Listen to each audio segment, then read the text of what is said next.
Hello everyone, it's Yogi here. It's Wednesday, yes, and we're having a dimensions out today, every Wednesday. And indeed, I've been looking forward to it, and I have not touched this project and since last week. So, so this piece is called Maggie, the Messmaker, and it's probably one of the all-time favorite from Dimensions from the look of it. This is a pattern that's from the Gold collection, and it's within the Dimensions catalog. Normally with patterns that is a little bit more intricate, maybe combination of different stitches. Some projects, some patterns even have beads incorporating as well. So it's really, really interesting stitching. And this piece is absolutely adorable. If you've never seen this pattern before, let me show you what it looks like. There. So this is based on an artwork that's created by, let me review the name of the artist. It's by an artist called Charles Wysocki. I think that's how it's pronounced. Maybe I butchered that. But it's really, really sort of adorable and warm as well. And I'm a big fan of cozy stitching. So this is, definitely my kind of pattern. And I have a long history with this pattern. This is the third time I'm stitching this piece. And I have never completed it. But this time I'm feeling optimistic because I'm stitching with you, and also I have learned a lot along the way, so this time feels very different and in a very positive way. And this piece, I think I started with quite a few of us starting together. I think it was about 2 months ago or something like that, and I have made pretty good progress, I think, steadily, particularly, I'm juggling with different projects every day. So this is where I am right now. So I had a center start following the instruction of Dimensions Kit. They always tell you to start from the center.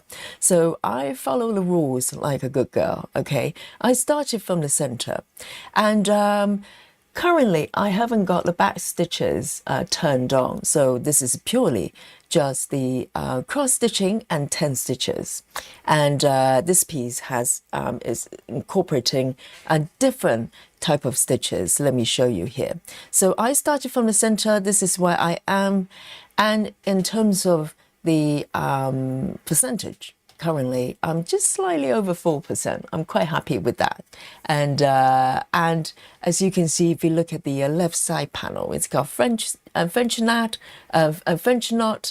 back stitch, long stitch, and also half stitch and cross stitch, of course. And on top of that, there's one more called cording. That's for only one section of the pattern here. So it's really, really interesting, and I think you've never done those stitches before. It's a great opportunity to learn them, and in terms of the number of colors, just slightly not quite 50, 57 colors. So 44 of them are solid colors, single colors, and the 13 of blend colors. So this piece I'm stitching with 2 strands. So blend colors simply means you have slightly different colors on each strand. So it's very, very interesting to do. And I am going to start a new sprint right here, right in front of you. And by the end of every session, I share the number of stitches with you. So let's have a look. And I want to say hello to all of you. Welcome and happy Wednesday. And let's see who are here in the chat with me today. And we have Rajal first to report to the chat and says, hello everyone, happy Stitching Wednesday. Indeed, happy Stitching Day to you. And Sarah as well. Oh, today we have a we have a quote from Sarah. Sarah says, clarity is the foundation upon which a simple life is built. Indeed. And I think, you know, things are ultimately simple. And if I, you know, as a designer, as a former designer, you know, I used to work as a UX designer. I always thought, you know, if I see something as complex, I'm not looking at it correctly. So I think fundamentally things are simple. We just need to find ways, sort of, you know, the angle to see the truth of everything. So thank you, Sarah, indeed. And we have Natty as well. Natty says, hello, beautiful people. And hello, beautiful Natty. And we have Nick and Tina as well. I think it's Tina. And Tina says, Yogi, everyone, I'm working on Maggie the Messmaker today. I think Tina, if I remember correctly, you are working on a stamped version of the pattern on you. I would love to see your progress. If you haven't joined our Facebook already, please join us. And I'd love to see your whips. And we also have Walk Away here, and Busy Mom as well. And Susan is also here in the chat. Hello.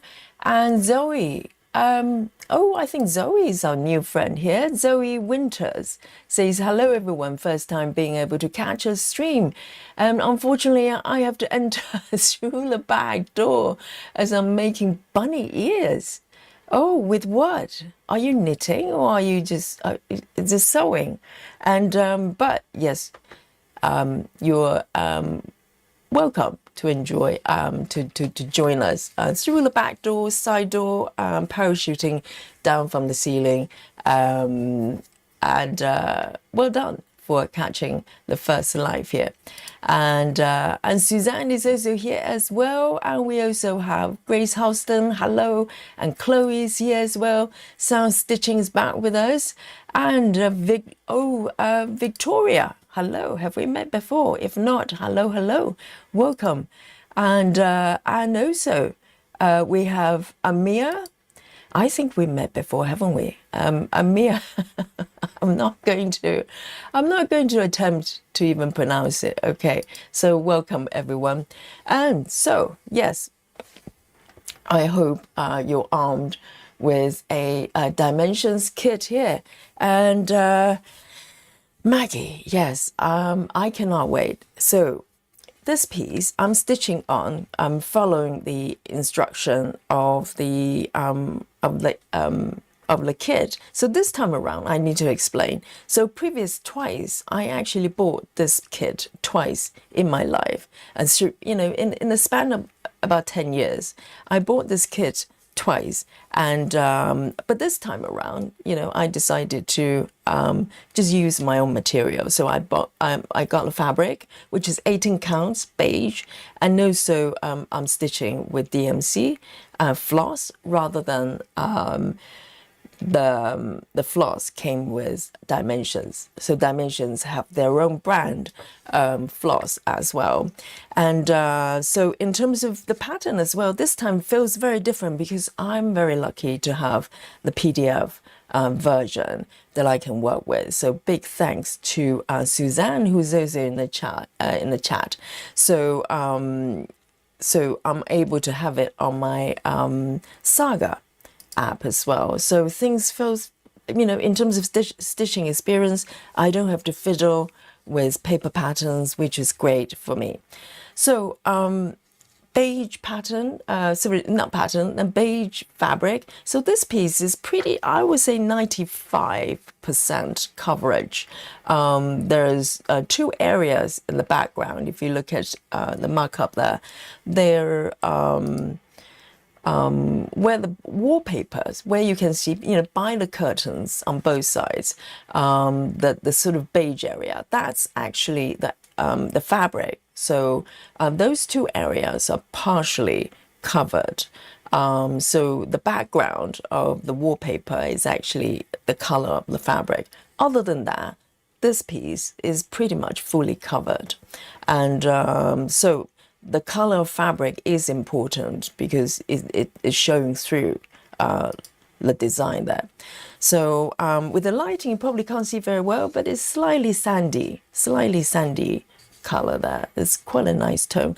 And the fabric is so soft to stitch as well with this Ada. And so I am going to start by picking a color. So it's been a tradition, if I can call it tradition. It's been a tradition of this piece. I start with a little bit of 310 because this sewing machine has got quite a lot of dark 310 stitches. And I'm not that far away from completing the 310 area. And so I'm going to keep going and just to warm up a little bit. So here we go. So with my DMC floss, I am going to pick my 310 and start to warm up. Okay, so I've got a strand, I've got a needles. Oh, that is not correct. That's not 310. So I don't know what, that's brown, but it's being darked by 310. So I don't know what's happening there. That's quite weird. That's 3 strands as well. So I'm gonna just pick 2 strands of 310 here. So I'm stitching with 2 strands, 1 over 1 on 18 counts. Okay, and I'm using 26 size 26 needles, which is perfect for me for 2 strands. So let me zoom in a little bit. So I'm going to start filling this area. It's just begging to be stitched. And so today, I think my plan is to, from time to time, maybe come down here to fill in some 310 stitches. There's still a little bit to go coming down this area. But I want to sort of focus on this chest, this drawer here, which is really interesting to stitch. I'm kind of halfway there. So there are 2, I think 2 levels. I think it's 2 drawers there. I have completed the bottom one already, and I'm quite interested in working on the top one as well. So there are a lot of blend colors happening there, I think. And see how it goes. So that's my plan today. And let me know what your plans are for today and what patterns you're stitching on. Don't worry if you're not stitching on dimensions. As I said, there's back door, side door. You can come in and join us. Every day we just, get together and chat and have fun stitching together. And I'm learning so much every day as well. It's quite shocking.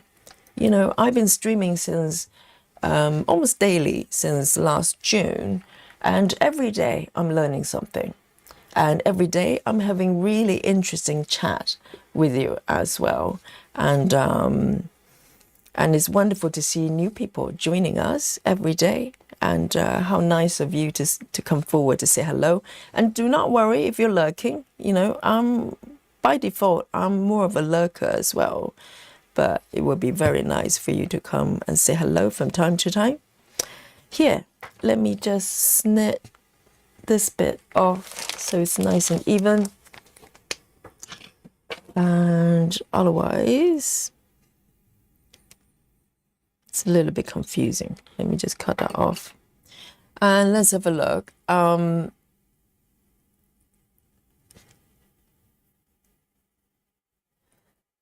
So we also have, okay, Chloe says, hello everyone. I'm sneaking in the back door as well with Amy Stewart today. Yes, every day is Amy Day for us, really. I love to know which pattern you're working on. And Sarah Stitching says, hello everyone, late joining in, been under the weather today, but happy to be here. I hope you're feeling better, and not late at all, we just started. So with this piece, I actually stitch the Danish method quite frequently because there are quite a lot of kind of, blocks, not so much block stitching, but you have a lot more stitches together, kind of the same color. So this is very different type of pattern comparing to Heaven and Earth, for instance. I would say there's no confetti. So it's very easy to stitch with Danish method.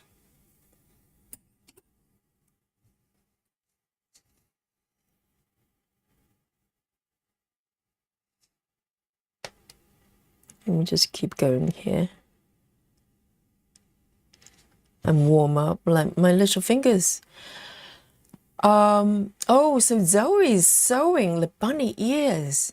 Is that for Easter? That sounds very Easter themed. So is the bunny ears you can actually wear as a headgear? Very interesting.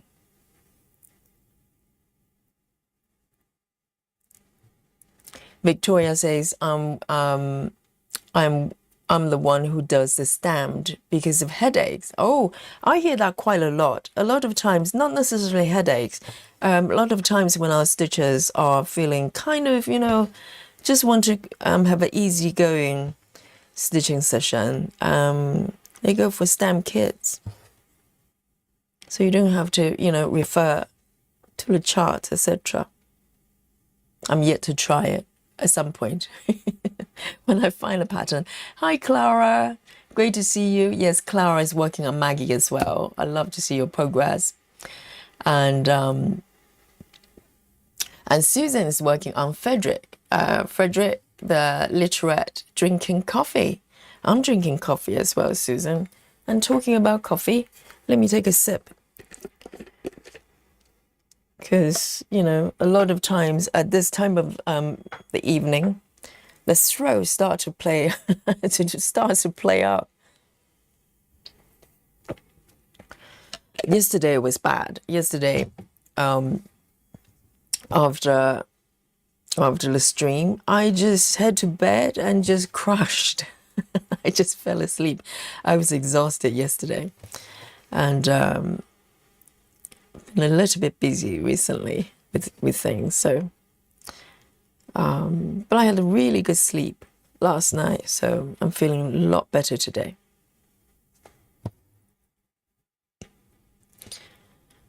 Sound Stitching says, on my late 700 stitches of B5 200 white, and this page will be finished. Just another 700. So 700 is about seven blocks, isn't it? That's pretty brutal. Sound Stitching, you have my sympathy, but well done. You're going to be there, you're going to get there for sure.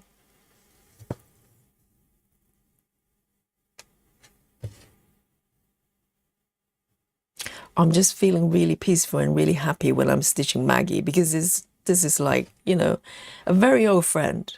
I've been stitching this piece, off and on, third time, across the last 10 years.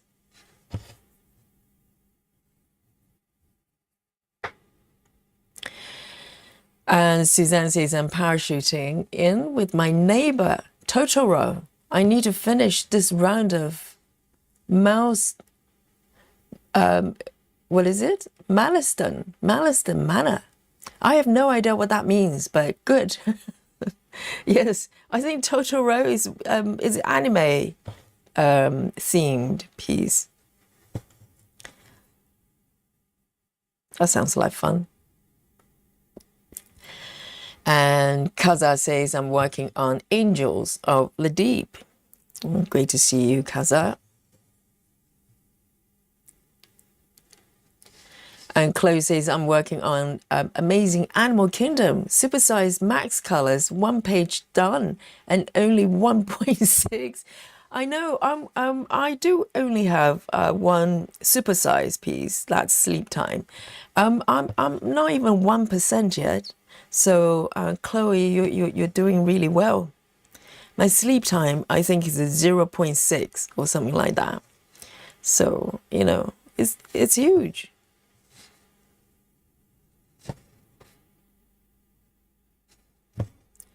Victoria says, today I'm doing beaded embroidery. I love your streams. Gives me some company and cheers me up. I know that's the great thing about you know, live stream, because you know there's a whole bunch of stitchers stitching with you, and it doesn't matter what you're working on. And you know, I'm really interested in beaded embroidery as well. Not so much embroidery, but beaded cross stitching. So I don't know whether that's what you're doing, or maybe because there's so many ways of incorporating beads as well. But it's great fun, and I'd love to try it on cross stitching. I'm trying to recall whether I have incorporated beads on embroidery in general. Maybe not. I don't think I've worked with beads. I would have remembered.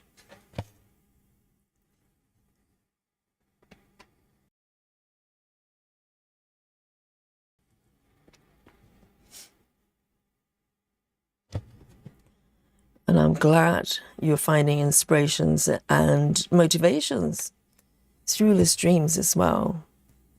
You know, if there are days I'm feeling kind of, you know, not up for stitching, prior to doing this channel and live stream, I used to just, you know, go on YouTube and find floss tubers I like and just watch them stitching. Normally within minutes, I'll be dying to stitch myself.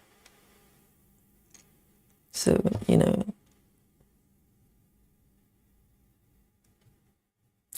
Zoe says, it's fabric bunny ears for a market I'm doing just before Easter. Oh, so it's for Easter market. That's amazing. So you're doing it as a vendor, are you? That's amazing.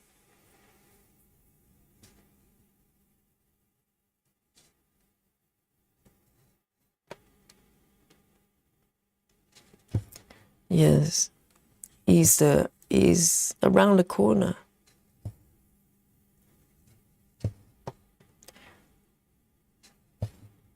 And apparently 20th of March, at least in the UK, is officially spring. So that'll be very nice to transition from the winter to the spring. For some reason, you know, this winter just feels really short. I'm not complaining, but it just feels like, you know, we did the Christmas stitching and celebrated New Year, and lo and behold, it's going to be spring officially. Very nice.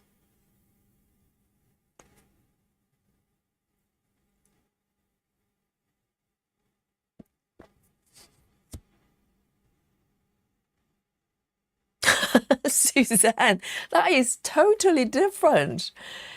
What kind of autocorrection is that? So Suzanne is meant to say Jessie Mary, and for some reason it came out as Milestone Manor. I don't know.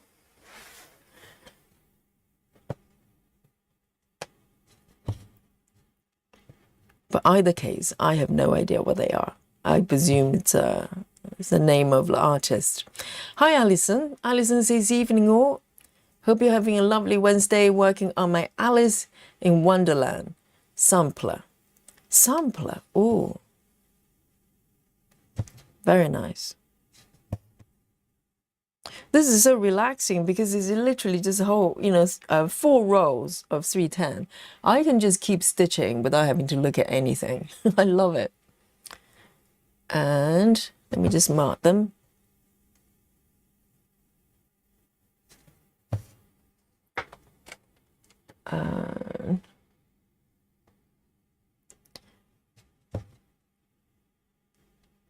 And the fact that I'm kind of back stitching as I go, it gives me a lot of motivation to stitch, because, and also it kind of makes me kind of have to think about the order of the areas I want to stitch, because I want to stitch in a way that, you know, I can complete an object or an area, so I can do a little bit of back stitching as I go. So it does affect on kind of the areas I'm stitching. So let me see if I have enough thread to come back for the second leg. I hope so.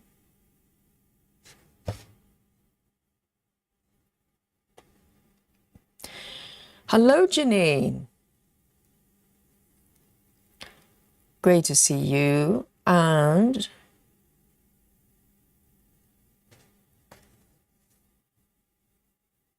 oh, so Busy Mom. I saw something about Busy Mom. Busy Mom is trying out 25 counts. Busy Mom, what is your go-to fabric count then? Do you normally do sort of lower count fabric?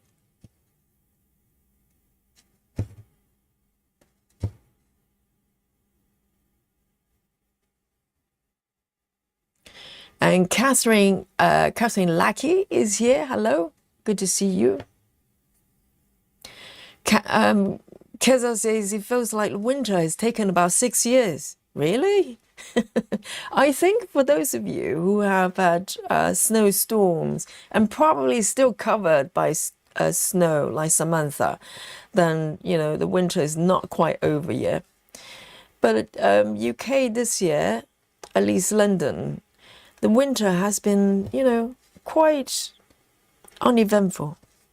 Not complaining, but there's nothing weird going on there. It hasn't been super cold. In fact, I would say it's kind of the temperature has been sort of slightly above average because it really has not been very cold this year. Okay, I think I'm running out of the thread, so I'm going to end it here. Sometimes when you do Danish method, this can happen. So if your threads are getting too short to come back for the second leg, you could end up with stitches that you have to come back and just, you know, start with the second leg actually. So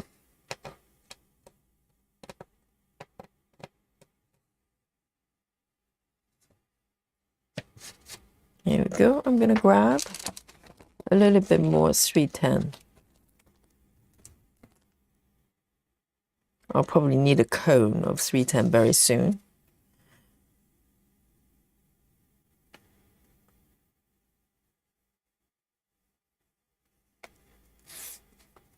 There you go.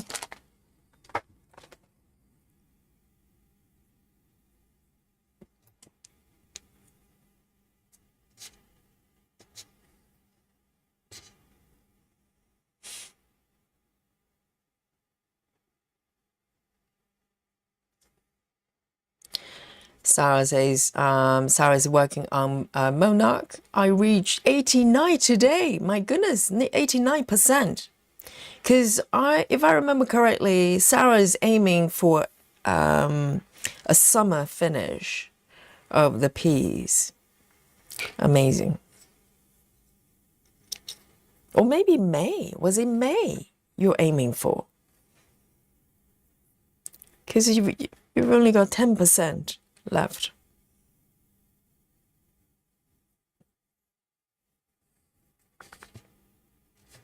All right then, how do I do this? Second leg back. I could start from here.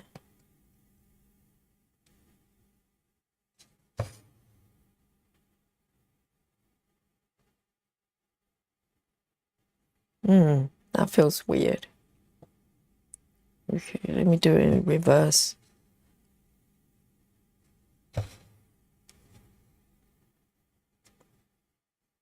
Because with these stitches, I'm gonna have to come back for the second leg here, if you know what's happening.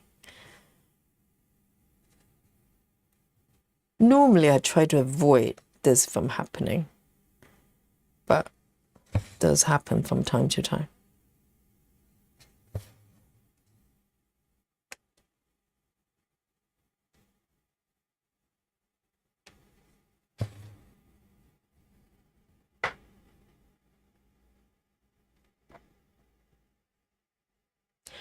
Oh, I see. Suzanne says Jessie Marie Does Stuff is the name of the channel. She came up with Milestone Manor Game. I have no idea what you're talking about. This is not helping me at all. I'm not familiar with the channel and I have no idea what kind of game that is. So, but I'm sure if you know, you know.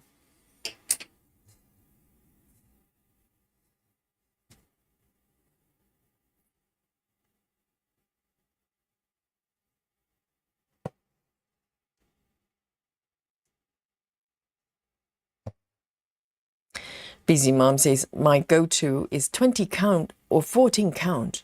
Oh, I didn't realize that. Because Busy Mom stitching is so beautiful. I have not noticed, I have not really sort of looked into what fabric count they are. But 25 count is an adventure. And why haven't you tried 25 counts? Is it just the size of the stitches? That's a little bit, it takes a little bit more effort, I think. Depends on your eyesight. 1, 2, 3, 4. Okay. 3, 4. 1, 2, 3, 4.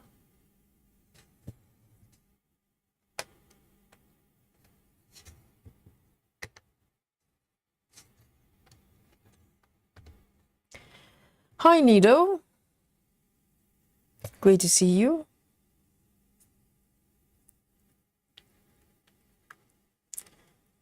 Keza says, I'm down in the southwest. Weather has been awful.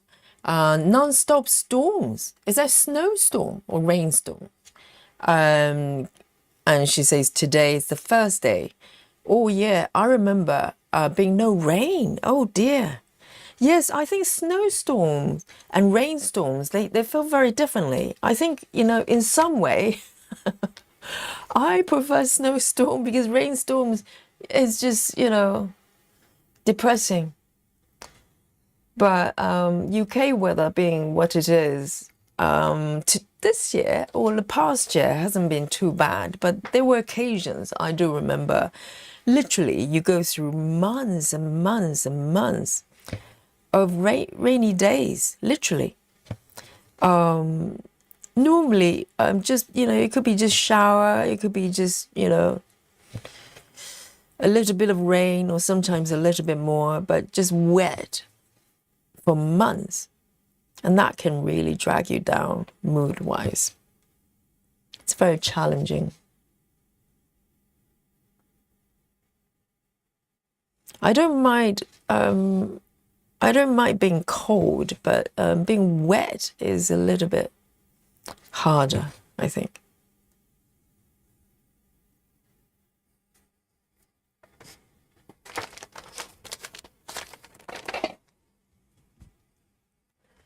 Susan says you'll need a cone for a traveling library. Yes, I'm thinking that. And also I'm doing Blackwork as well. Yes, currently with my Blackwork, I'm using my anchor threads. I think maybe my anchor thread has been in my drawer for too long. The threads are a little bit fragile. They kind of fray and snap very frequently. So I want to switch back to maybe DMC. Or if I'm running out or running low, I'll probably need to steal my supply from my Gecko Roach, because my Gecko Roach kit, they do give you a lot of floss. So I have a whole bunch of 310 from that kit. Or I have to buy a cone. It's just a matter of time, isn't it?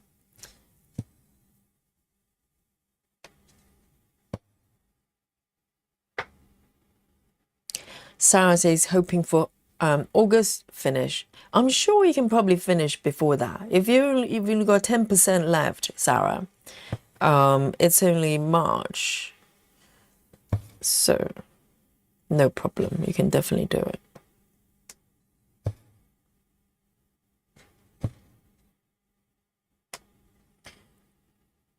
So this one is 1, 2, 3, 4. 1, 2, 3, 4. So I'm going to stitch until this bit of thread is run out. So 1, 2.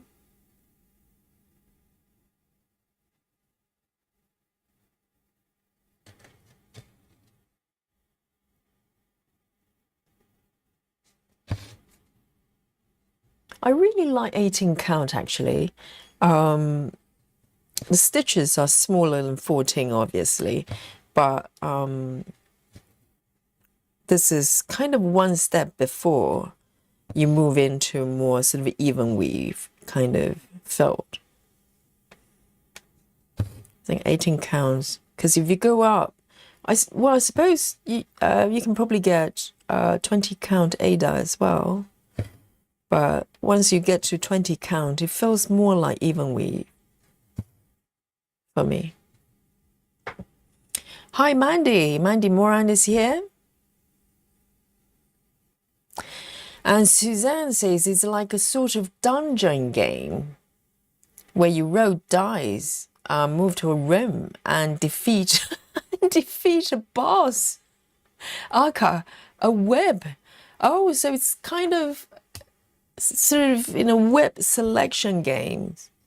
And then do you have to do like a different number of stitches or something like that? I'm just trying to visualize it. I just love the fact that the stitches are come up. It's sort of coming up with all sorts of ways to kind of, you know, to take over, for, you know, come up with systems that takes over the decision making, because decision making can be exhausting, right? Sometimes it takes a lot of effort thinking about which project I should be working on today. That's really interesting.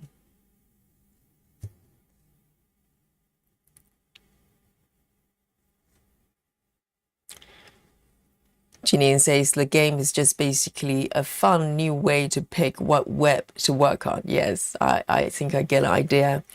And probably just provide motivations, right? Is there some people, they sort of have self-imposed rules of how they cycle through different projects and how many stitches they need to put in every day and stuff like that.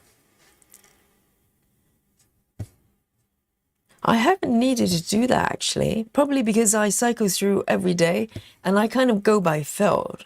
I'm kind of, you know, I don't know, it might be interesting at some point to allow something else to determine what I'm stitching. But most days I have not had issues with, you know, trying to find a project to work on, because every day, depending on the mood and also your kind of concentration level, that, you know, a lot of times if I want something that's really easygoing, I would do 14 counts, for instance. And I'm sure eventually when I have a stamp kit, for instance, that will probably be my choice. You know, if I just want a day that I just want to potter about and just stitch for the fun of it, without having to think about, you know, having to work with,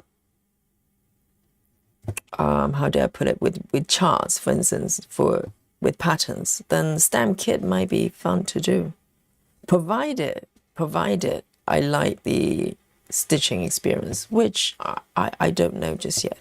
I'm just worried about the canvas, you know, because if it's stiff and it takes some time to be softened, I don't know. I just, yes, I'm slightly worried that if I, you know, get a stamp project, and then hate it because it's stiff.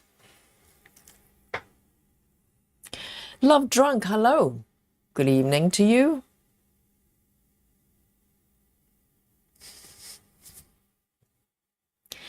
And Betty Hankins is waving at the chat. Hello. And Samantha as well. Samantha says, I'm here lurking. You can lurk. Do you have to go to work today, Samantha? And I hope the snow situation is getting better. But I'm kind of happy if you get to, stay home and just, relax and stitch with us.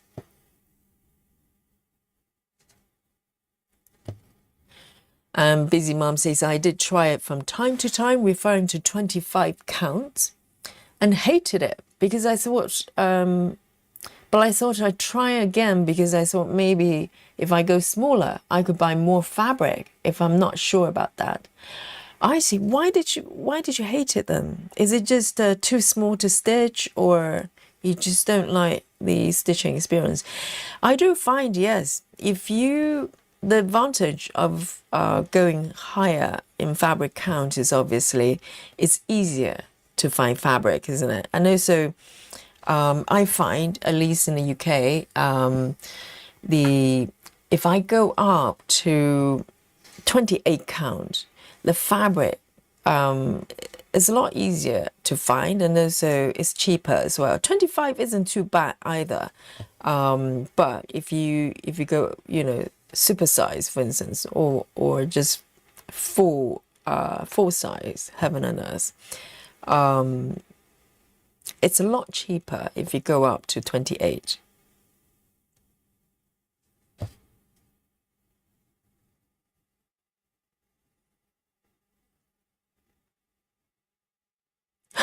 Janine says, Samantha, if you're not lurking if you say hello. Exactly, technically, you've unlurked yourself, Samantha. But now Samantha is going to just go back lurking again.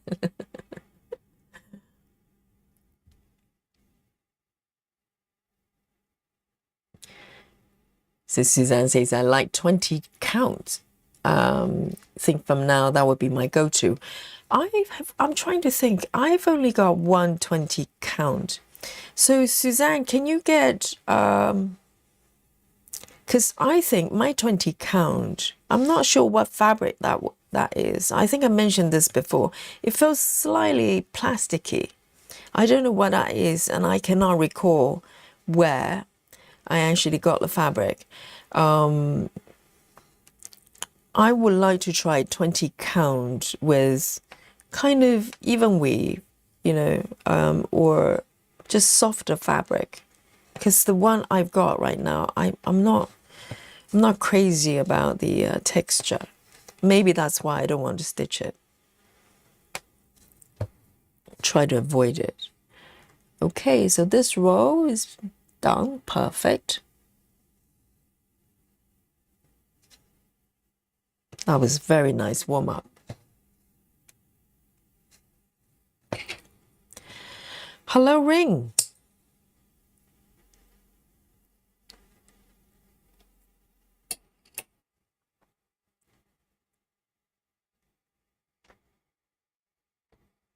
Oh, Rose. Hello, Rose. Great to see you. I hope you're well. Maybe Rose has been lurking, but it's great for you to say hello. So Busy Mom is normally using 20 count Ada. Is there such a thing as 20 count even weave? I can't remember now. Because Ada goes up to about 20 count. But I wonder if you can get 20 count even weave. I might prefer that, actually. Sarah says only, it's 50,000 stitches left. Only 50,000 stitches left for 10%. Sarah says, I need to do 10,000 a month to finish in August. Oh, do you have to do that much? 50,000. Okay. Wow, that sounds quite a lot. 10,000. So Sarah does about 1,000 a day, but, spread over multiple projects. Well, Sarah can do it. Okay then, so I've done this bit. I might come back down if I want a little break, but I'm gonna move up there. I'm quite excited actually. Let me have a look. So this is the two drawer type thing going on there. I've done the bottom one and I'm moving up.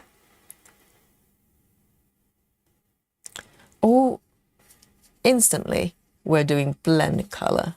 So 730. We have the 730. Let me have a look. 730.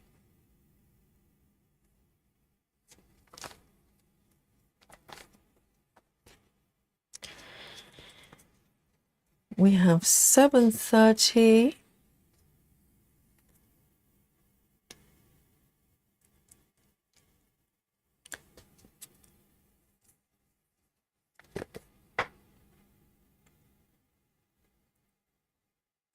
And we have a new friend, Lefty Gemini. Hello.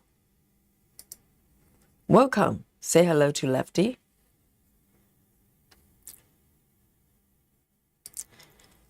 And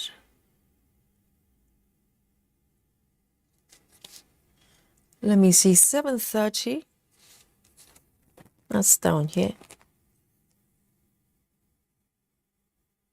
So single strand of 730. Oh, I do have a strand here already, but...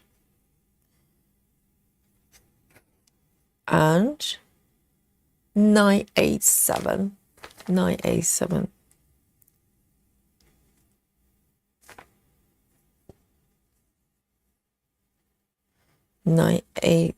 Seven.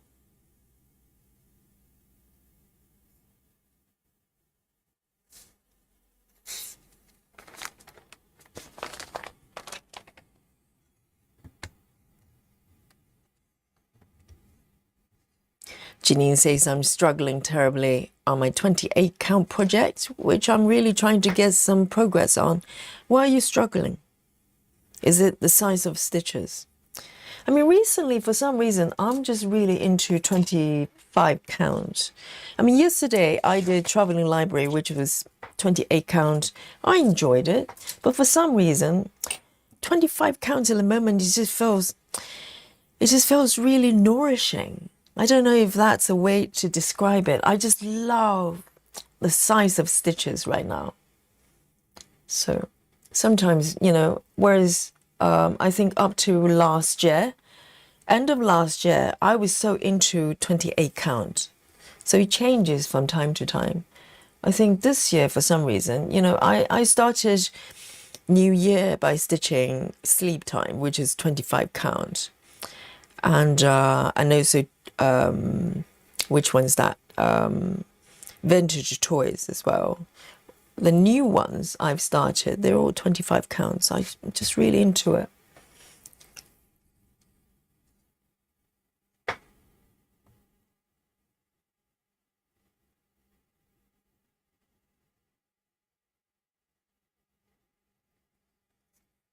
Clara says, yes, I have 20 count even weave is Vega.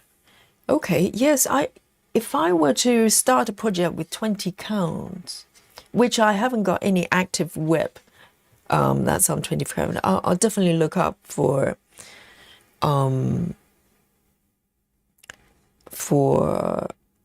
even weave rather than Ada.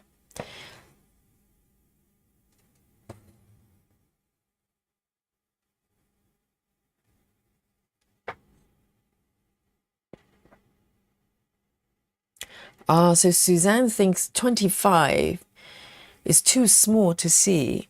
I think if you're, you know, if it is not for you, there's absolutely no need to struggle with it. There's no obligation to stitch 25 counts. You know, there's no reason that you need to do that if your eyes are suffering.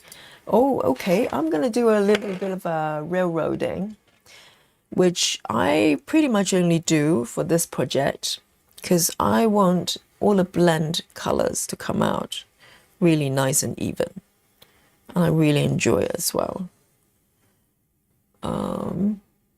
Okay, so I'm going to just Try to lay them flat as much as I can.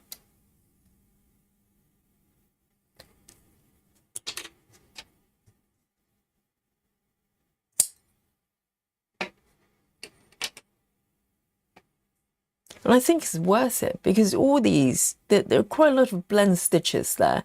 And you can see the color distribution is really, really even.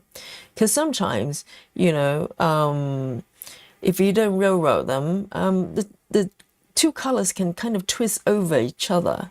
So, you know, you can kind of see the unevenness. I know it might sound slightly OCD, which is not really me normally. But this one, I just want to do it properly.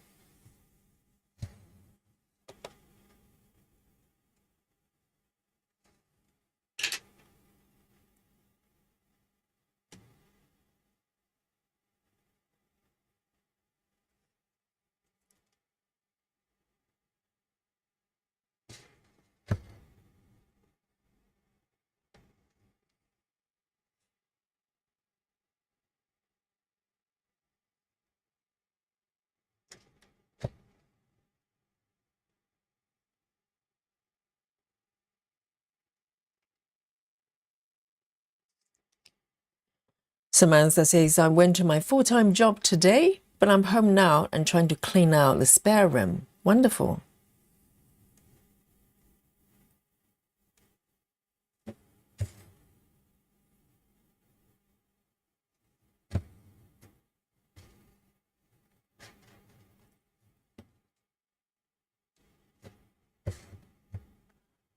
I'm going to just roll the second leg, actually.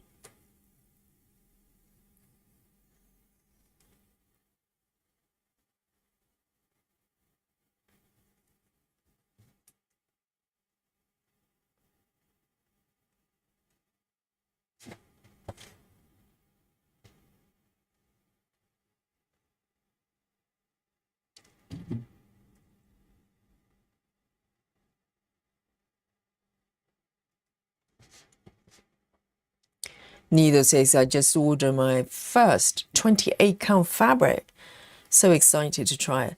Yes, I really only started, well, I tried 28 count for the first time, only sometime last year, late last year, when I can't remember which project was the first one. But yes, I was a little bit nervous because even though I was relatively comfortable with 25 counts, but 28, you know, it's a little bit smaller. I wasn't sure if I was going to like it, but I did. I was really into it.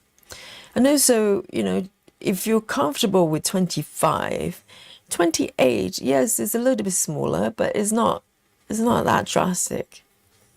So I'm sure you'll be okay.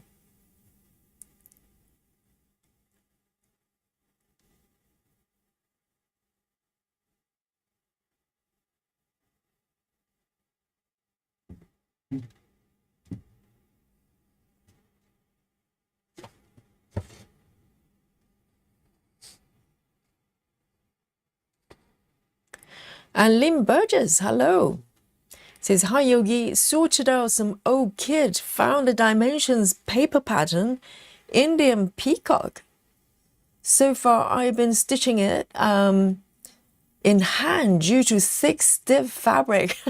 Yes, there you go. I know, Lynn.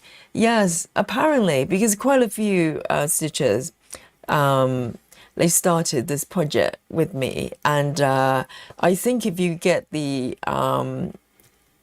fabric from the kit, it's a slightly on the stiff side. Yes, I think not only for this pattern, I think quite a few of their you know, kits come with pretty stiff fabric, but not all of them, because I remember when I got my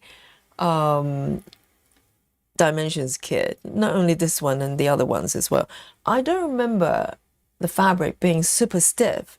So my suspicion is it's probably depending on where the kits were made. Maybe if they're made in different factories, even with the same patterns, they probably, you know, have used slightly different fabric, different Aida.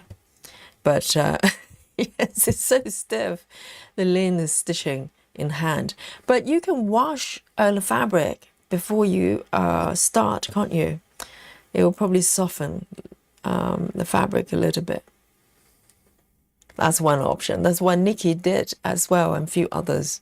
I think Clara probably did as well. Clara, did you wash your fabric? Because everybody was getting hand injuries because the Aida was so stiff. It was ridiculous.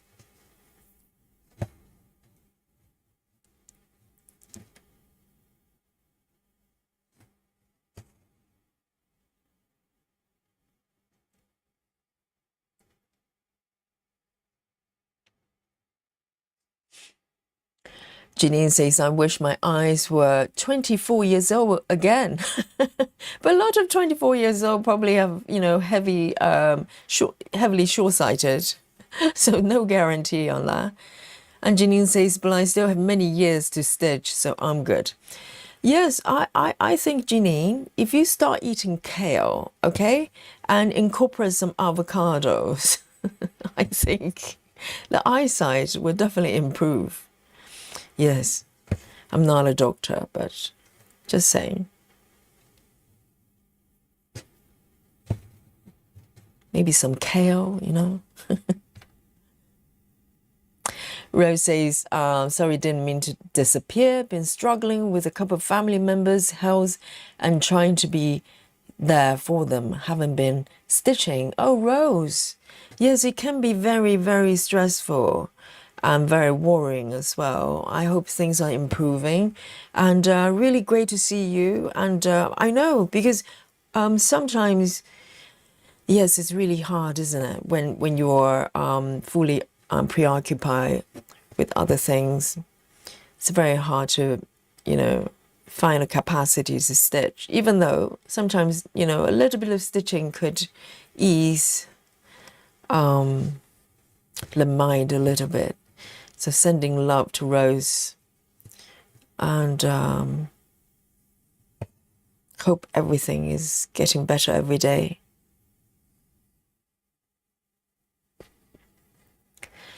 And Keza says, at the moment, I'm really enjoying 25 counts. Don't think I'll go much smaller though. Well, you're saying that, Keza, because, you know, I thought 25 counts would be my max, you know, in terms of fabric count. But at some point, you'll probably feel like a challenge, or just out of curiosity, right?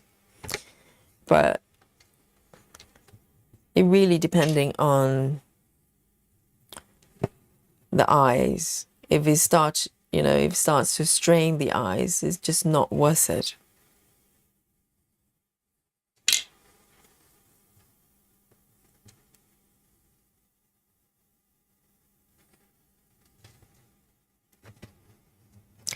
Suzanne says, on my studio Ghibli projects, there are 14 and 16. I railroad a lot, so it looks really neat. I know, you know, it might not be totally noticeable for others, but there's something so neat about it. I wouldn't do this, you know, for majority of the projects, and I don't do it for all the colors, but for blend colors and lighter colors, it's quite nice to do, because you know, I can see the difference.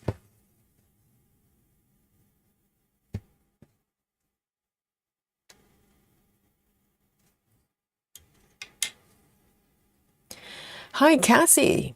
Kathy says, hi all, still chugging along on drinks on the beach. I'm determined to get the damn cucumber done before I move on to something else. So Kathy, are you doing the full size drinks on the beach? I wonder what the full size look like, because I know what the SAL piece looks like.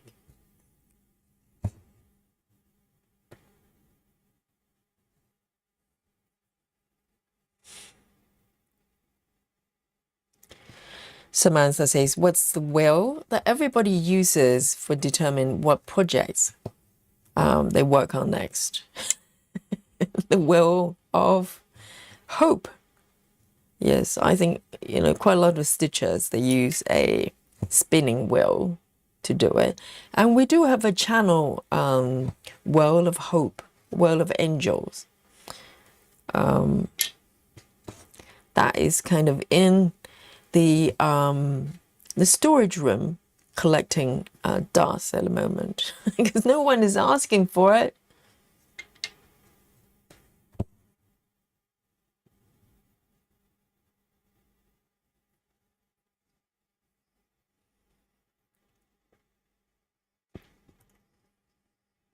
Oh, so Suzanne is using an app as well.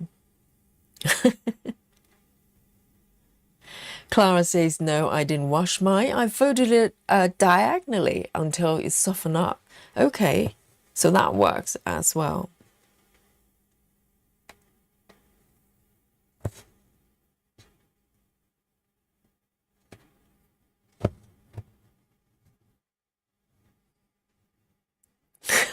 Janine says, I love avocados, but don't eat tree branches. Janine, can you have a word with Susan? Okay, Susan is refusing to eat avocados. I think she's convinced that avocados are evil.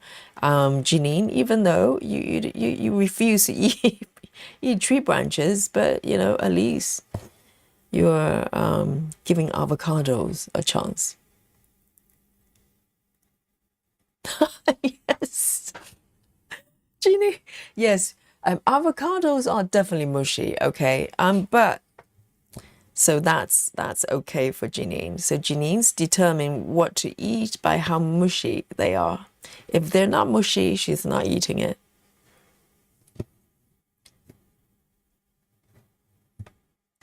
Laura says, hi Laura. Laura says, no kale. Oh dear.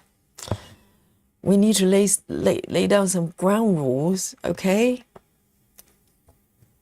I think eating chocolate and kale and avocados are going to be mandatory for the group, okay? You decide. Hello, Coyote.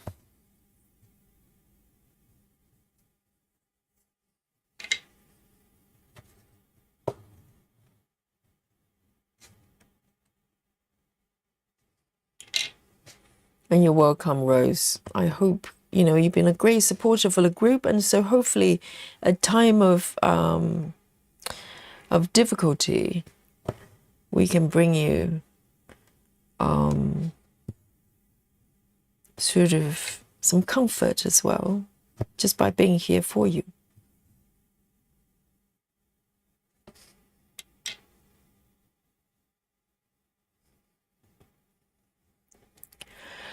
Nido says, what is the tool you're using? I just rolled by putting my needle between the threads, but it looks even neater.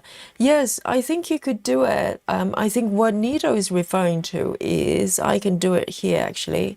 Let me zoom in. So that's one way of doing it. I actually find it harder to do it, kind of more labor intensive. So what Nido is referring to is, let's say if you want to roll the second leg like this, when you pull up the thread, there are two strands, right? You just insert your needle in between the strand before you complete, insert the needle to complete the second leg, something like that. And by doing so, it keeps the strands relatively neat. So that's one way of doing it. I find it a little bit more labor intensive. I think it's probably up to stitches, but needle, all I'm using is a, let me zoom out a little bit.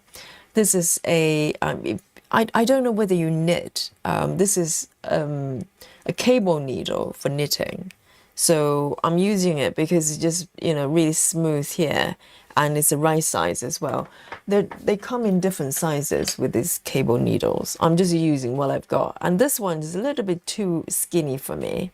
So I'm using a larger size cable needles for knitting. There's some dedicated railroading tools, which I don't have, and I don't feel it's necessary. So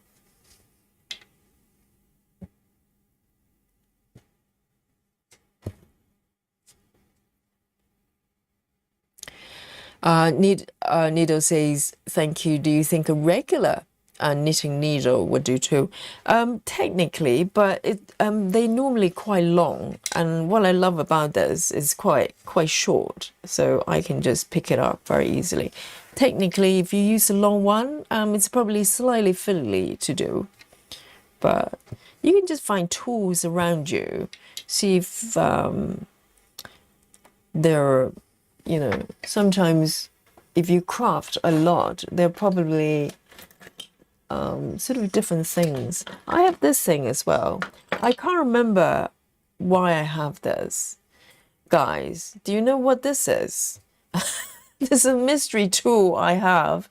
I can't remember why I have it, but I do have this one, and I also have a larger one. I just cannot remember why I have these. Do you know what they are? I bet some of you probably know what they are, but I have these ones, but I cannot remember for the life of me why I have them. So if you have something like this lying in your craft drawer, you could use this one as well, whatever this is. I don't know. This is probably too big, but I have no idea why I have them. I have a lot of mystery items in my drawer. And sometimes, maybe once upon a time, I knew what they were, but now I don't. I can't remember.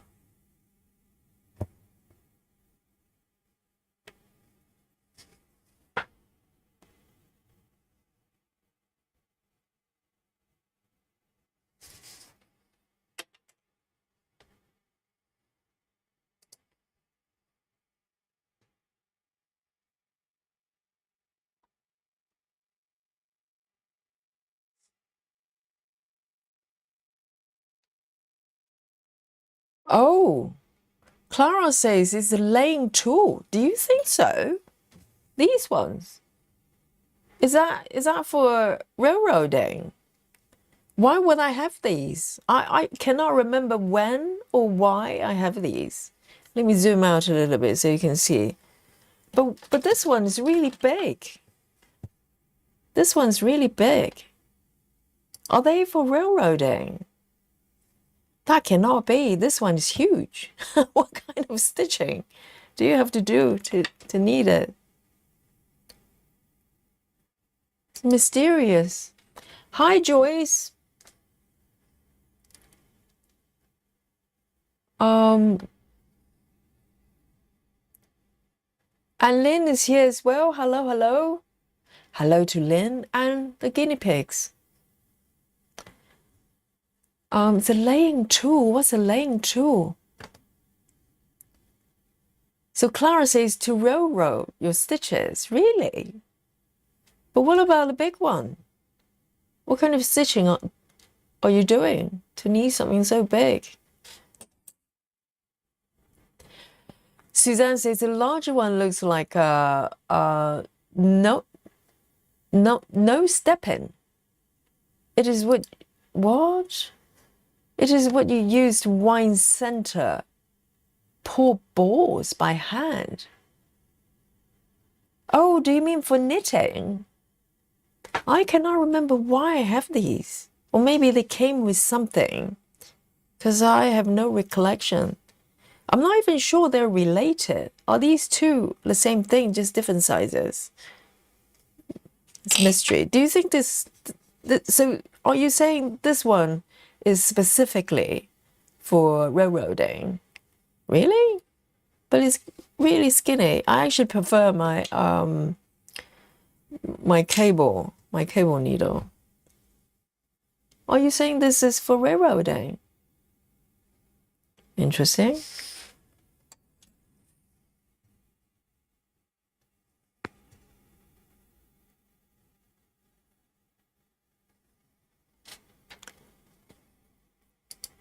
And Lefty Gemini says, "I love watching you and listening to you chat. I've been watching for a while, but this is my first time catching you live. Well done. Yes, join in the chat, and let me know what you're stitching today, if you're stitching." Yes, my drawers are just full of mysterious tools that I bought throughout the years, but sometimes I just forget what they are.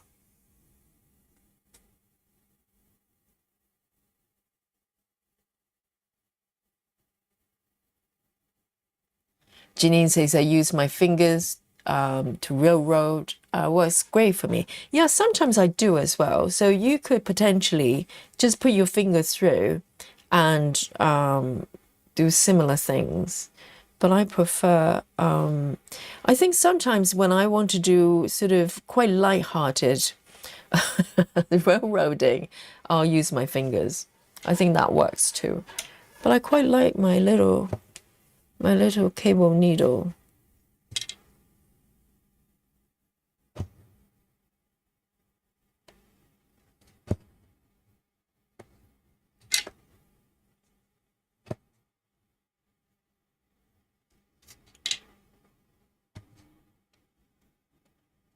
Okay, this row is done.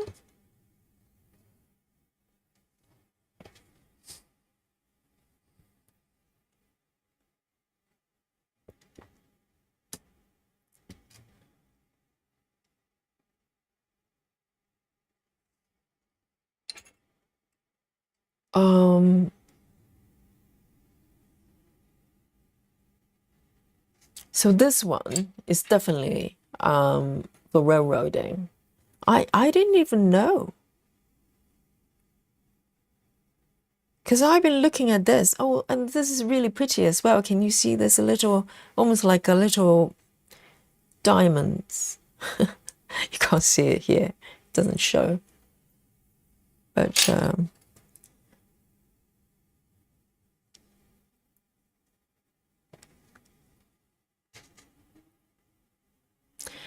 Clara says a thicker one, maybe for yarn in stitching, to do 10 stitches. Oh, right. Do people, you mean for like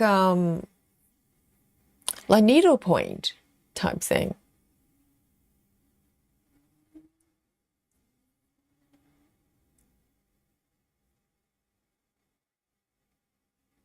Victoria says, "I don't know many tools, but looks like Chinese hairpin stick thing." Really? This? I suppose you can use it on hair, but I don't think I have. I'm just wondering why or when I actually got this. It looks relatively new. It's almost like I have not used it much. I don't know. Life is a mystery.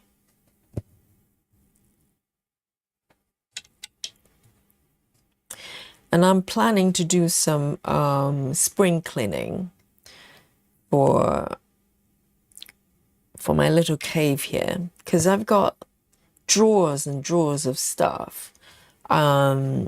They're just not very well organized, so I have issue finding things. And there were occasions that I would buy things I already have, because I didn't realize that I have those items already. So it's a little bit of a disaster going on here. So hopefully I'll be able to spend some time to just look into all my stuff here. I'm sure I'm going to find tons and tons of stuff that I didn't even know I had.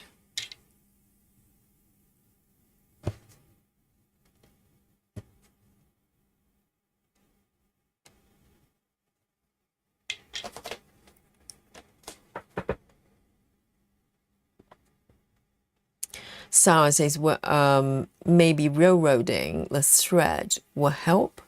Oh, I don't know. This is probably replying to someone else.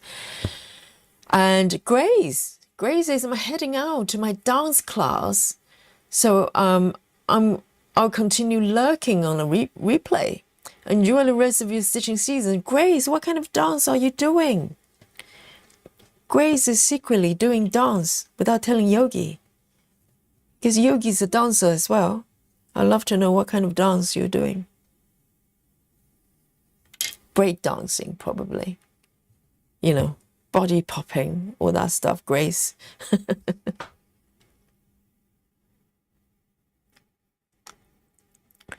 Levity Gemini says, stitching an easy one. And are you popping poster for my son? Oh, pooping poster. I don't know what you mean by Lefty.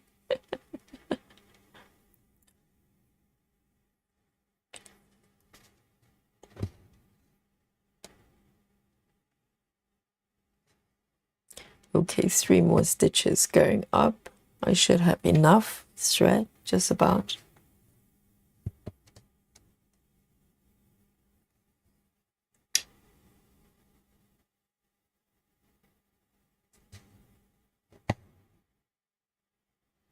I bet Suzanne says, I'm a gadget person. I love tools, so I have tons of obscure things.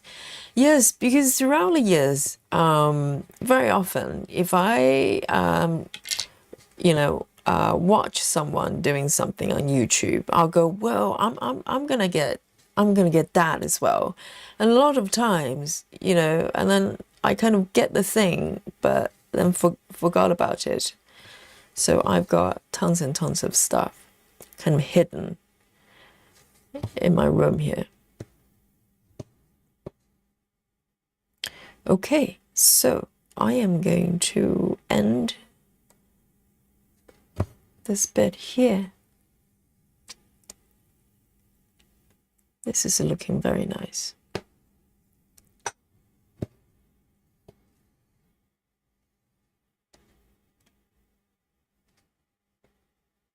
Oh dear, guys and guys. Oh no, I'm okay for a moment. No, you know what? Oh, thank God. Let me show you what's happening here. For a moment, I thought I stitched the whole bit wrong because I thought it was meant to be 10 stitches. But then I realized it's not 10 stitches, it's supposed to be full cross. The reason I thought maybe 10 stitches is because of the symbol. The symbol looks like a slant. Oh my goodness. No. This is a full cross. I'm okay. Whew. Yes, I think I'm going to change this symbol because this symbol is going to give me heart attack. Because it looks like 10 stitches. I'm going to change it. Dear, oh dear. I'm going to change it to something that's totally different. Let's give it a smiley. Yes, let's change it to smiley. Because otherwise, I'm going to just, I'm going to mistaken it as tent symbol. Oof. Clara says, needlepoint. I just couldn't think of the word. Needlepoint. Do you need railroading for needlepoint? Because needlepoint is normally done with single strand, much thicker thread. I mean, essentially yarn. But yes, it's a mystery, isn't it? It's so big. It's really big.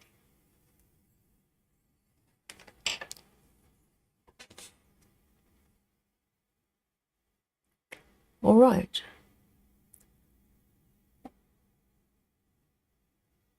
Next one. Okay, I'm going to do, hang on, there are 2 stitches here. I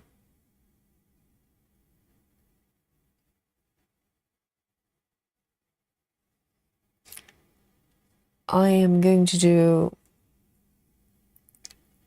okay, that's a blend color as well, full cross, 433 and 730. 433 730.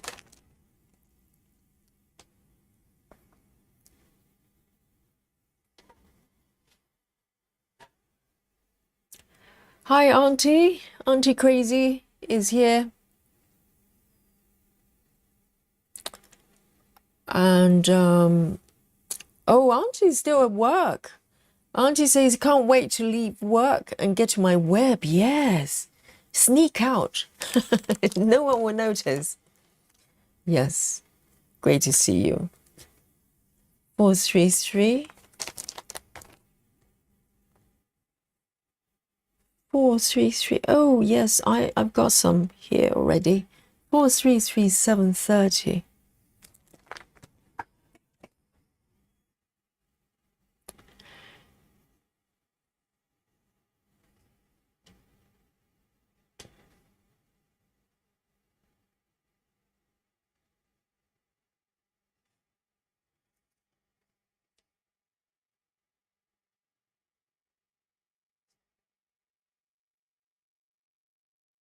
Sarah says, my 25 count 2/1 tent project isn't bumpy.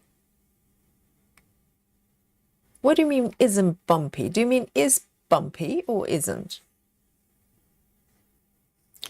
Okay then, let me see. There are 2 stitches here I want to do first.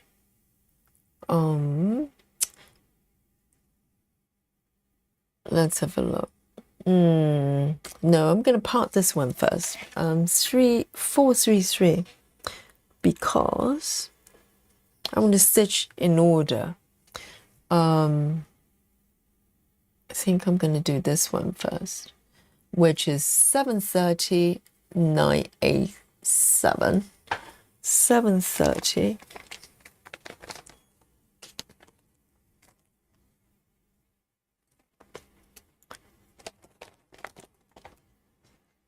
Yes, you do need to be patient with blend colors. So this is a blend as well, 730.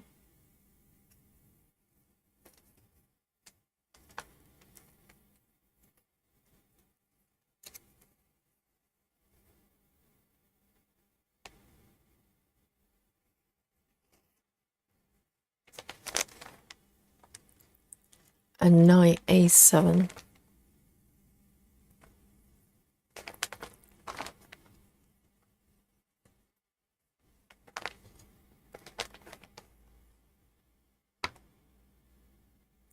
Is that one?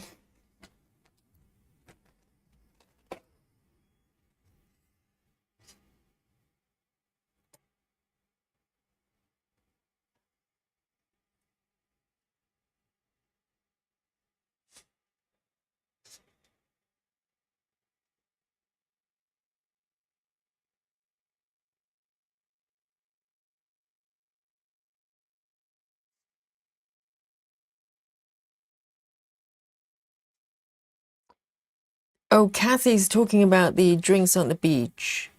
Kathy says, no, I'm doing the mini, but it's not nearly as mini as the version Nikki did. So Nikki's version is just for SAL. I think it's a crop of the full version. So Kathy, you're doing mini, but you're doing full piece, right? But it's a mini size, mini version. But what you're doing is the full version, the full piece of the artwork. So I'm just wondering what it looks like. Okay then, I'm gonna try to stitch in order here. So let me zoom in a little bit more.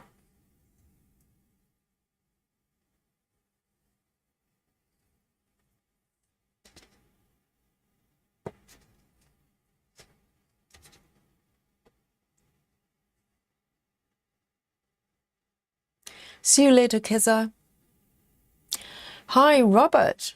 Robert says, good afternoon. All I am from Victoria, BC, Canada.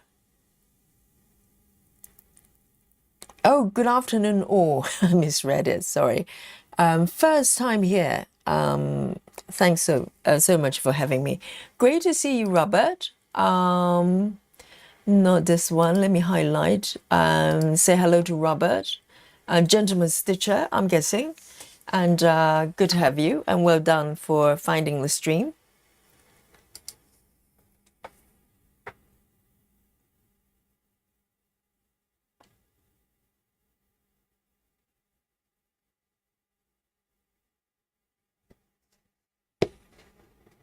Janine says it has to be hard to full cross and tent on the same project. I'll end up getting in the flow with full cross and miss those 10 stitches all the time.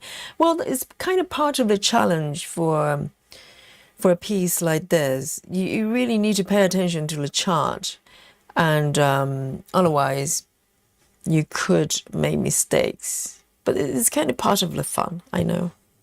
I do get panicky sometimes because there are few stitches here.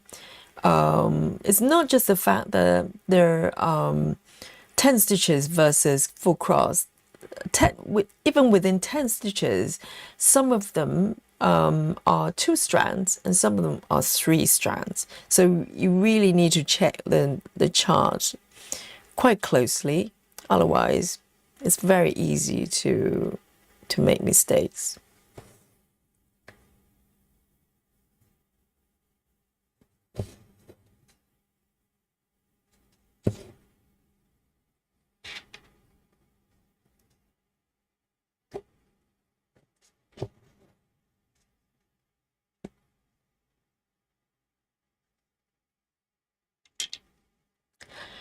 Hi, Nikki. Nikki says, looking good. I bet yours is probably looking even better, Nikki. I don't know how far Nikki is with this piece, but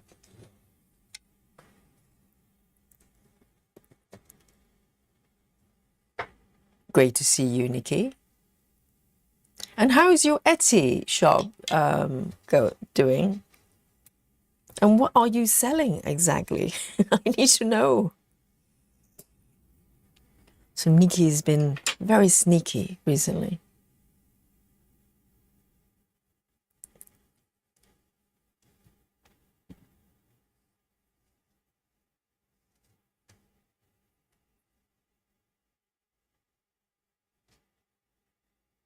Two stitches here.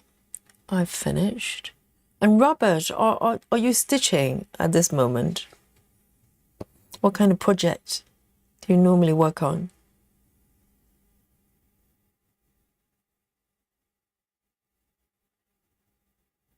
Ah, okay, Sarah, you're trying to help out someone else. Nuala, hello. Nuala says, Yogi, my 25 count 2/1 10 stitch project is bumpy. Sarah's helping me with troubleshoot. Yes, you're in the right place, Nuala. We have a lot of great stitches here. Learning so much from them as well. But 25 count 2/1 is pretty really full, isn't it? The stitches.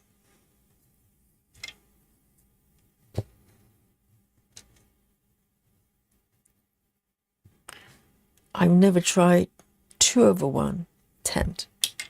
Wouldn't dare. I have one project that is 22 count 2/1, and already it's quite challenging to stitch. So I can't imagine 25 would be.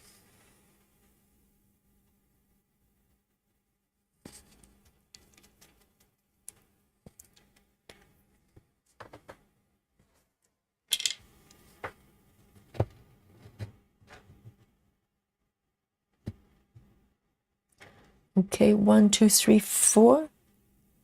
1, 2, 3. And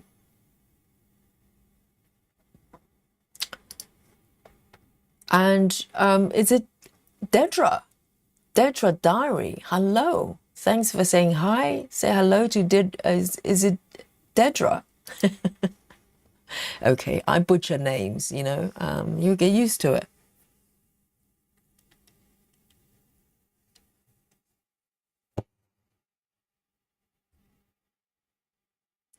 Suzanne says you can turn off the half stitch. Suzanne, are you referring to this chart? But if I turn off 10 stitches, how am I going to stitch them?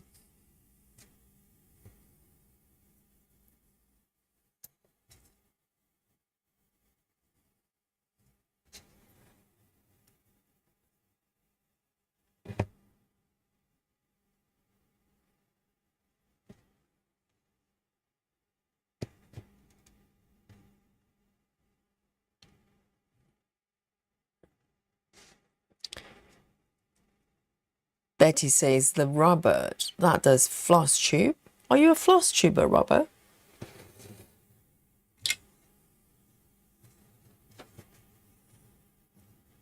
One, two, three, four.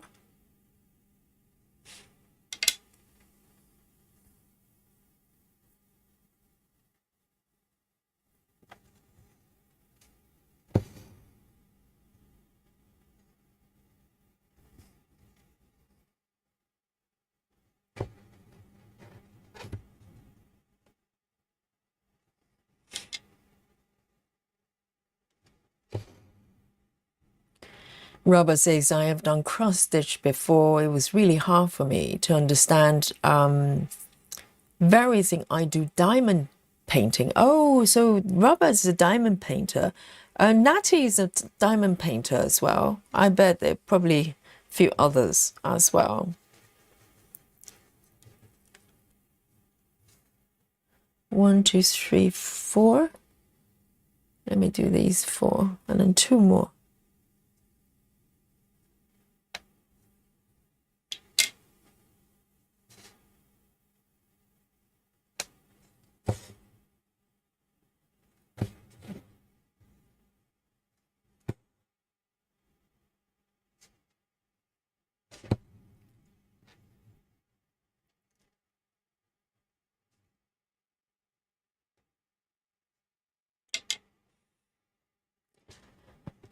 Lynn Burgess says, Yogi, I don't think I'll wash it until it's finished, as I'm over 50% and it might alter the tension. Okay, so you're sticking with hand stitching and you're already 50% of the piece. I'd love to see it.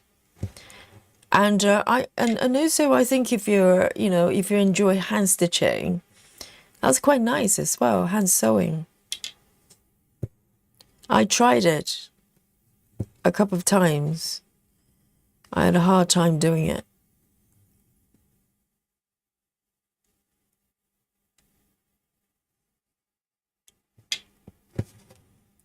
Nikki says, Yogi, I haven't worked on it, on this piece, since last time you saw it on Facebook. Really? So does that mean I'm slightly ahead, Nikki? Please say yes. And yes, Nikki's has, I don't know, a lot of new starts this year, so she's got a lot to juggle. So does that mean I'm slightly ahead of Nikki? Hey, hey. For a change. 7:30. Let me pop it back.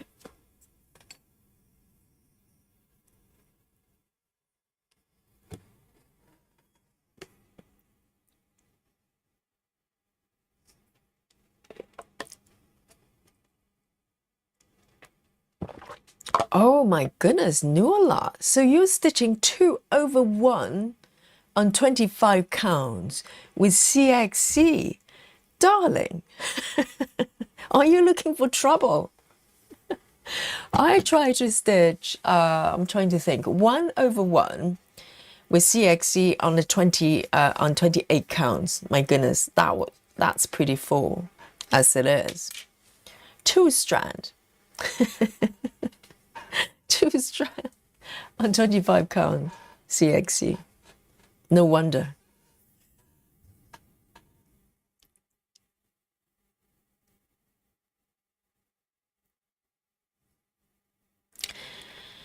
And Bobbin, hello Bobbin. Bobbin with Brittany says, hi, just joining and have pasta for dinner after yesterday's discussion. Hopefully not soggy pasta, okay? No soggy pasta. Yes, one more rule, okay? No calamari, no disrespectful comments for vegetables, okay? Be nice to vegetables and eat chocolate and no soggy pasta. These are ground rules for the group, okay? There you go.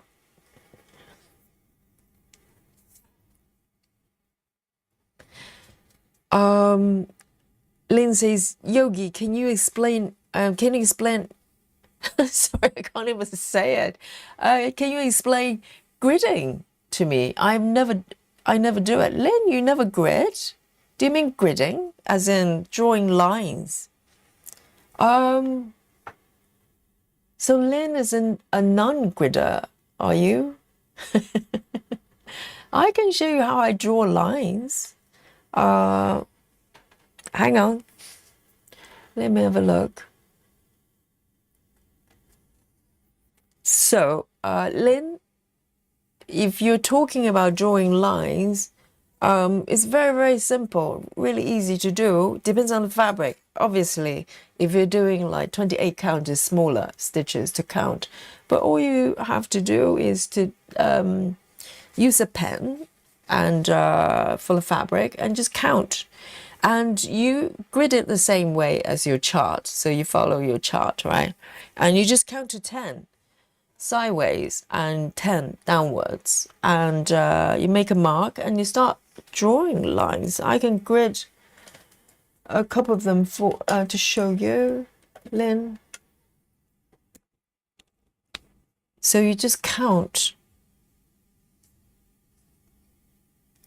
Right, you just count. For instance, if I want to do one more row, I just count upwards. 1, 2, 3, 4, 5, and don't blink, okay? 1, 2, 3, 4, 5. Count to 10. You can just make a dot and then just start drawing the line. And then gridding gets easier once you have a few blocks done. You just follow the other block. So I've been very messy. So the line, you want the line to be in between stitches so you don't get confused. And that's it.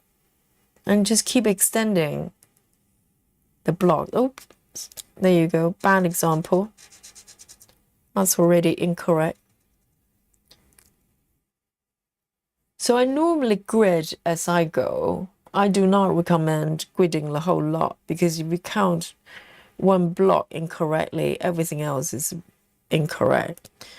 So I tend to just block grid as I go, so I can catch any mistakes if there's any. That's it, Lynn. I hope that helps. Just count 10 stitches by 10 stitches and follow the chart. You want to grid it the same way as your chart.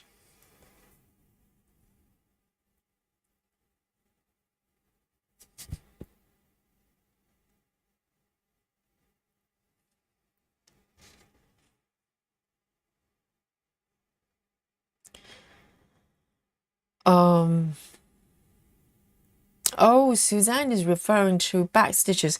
Well, the thing is, because I kind of see the full cross and 10 stitches kind of on the same level. If you think about the layers, the same layer, and then all the other stitches go on top of the bottom layer. That's why I have both of them turned on.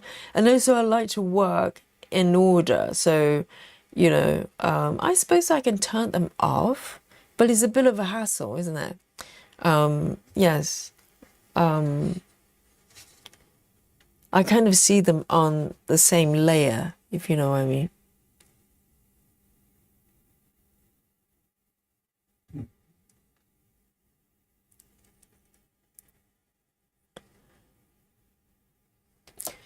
Robertson, so does that mean you do floss tube for, I don't know, is diamond painting part of floss tube? Because floss tube is to do, it's about floss. It's about threads. So I think diamond painting might not be floss tube. Might be there probably other terminology. So Robert has a channel as well, do you? Is it the same name as your handle? So Robert says, I don't do any live. I'm worried about people not understanding me and hard to keep up with the chat.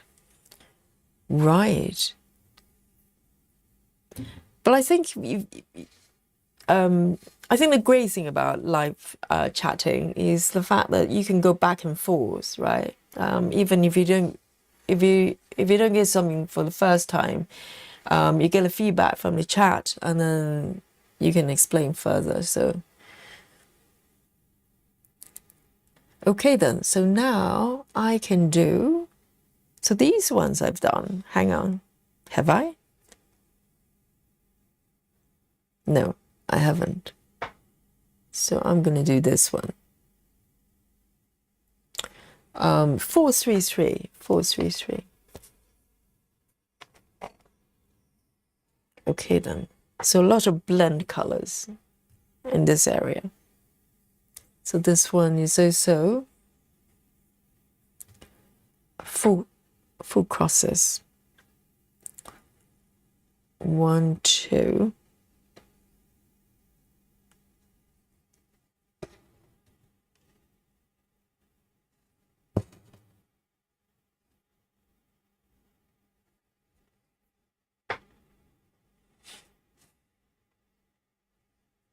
Nikki says, I've been pretty monogamous, or close to it, this month. So which piece are you working on? 6 portals?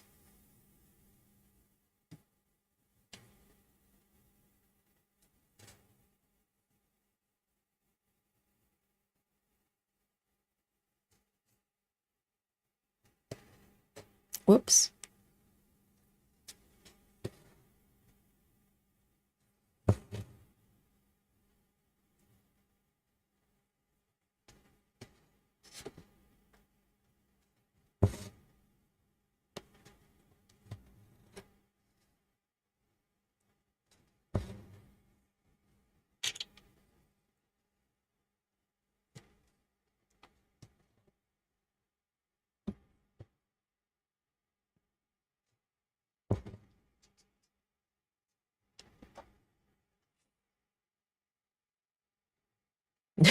Genie Mushi pasta.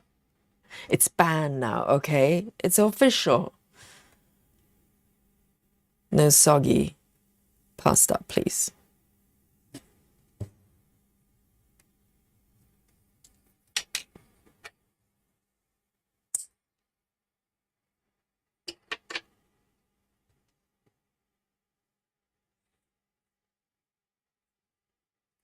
Hello, Sally. Sally says, hi, Yogi. I'm stitching a rainbow tornado with 11 count Ada stamped. Well, at least it's much better to stitch tornado than actually having tornado visiting your neighborhood. Amazing. Great to see you, Sally. Are you new to us? We never been, it's the first time, right? And 11 count Ada. Is it quite a large piece? You know, 11 count, you probably can't do a super large one. And there's 11 count, you probably need to stitch with at least three strands, right?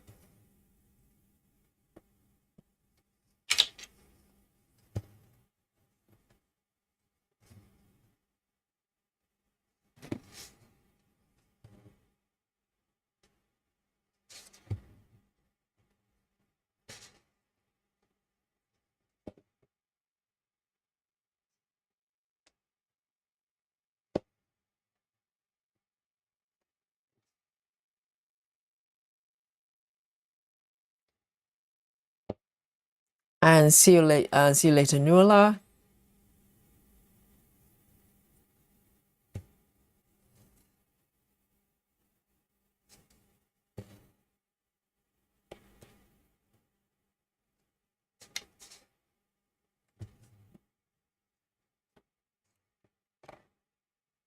And I think Komari started a new piece because someone mentioned it yesterday. So I went and have a look. And indeed, she's got a new start. It's a brand new Komari. The Komari that stitches, 5 projects at a time.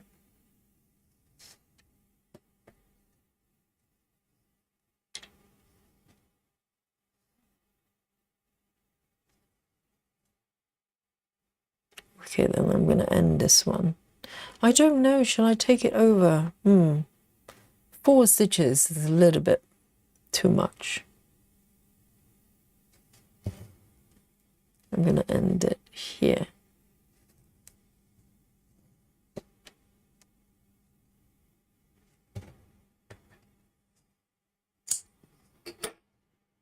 Okay.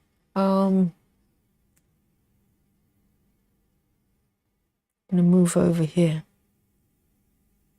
Because in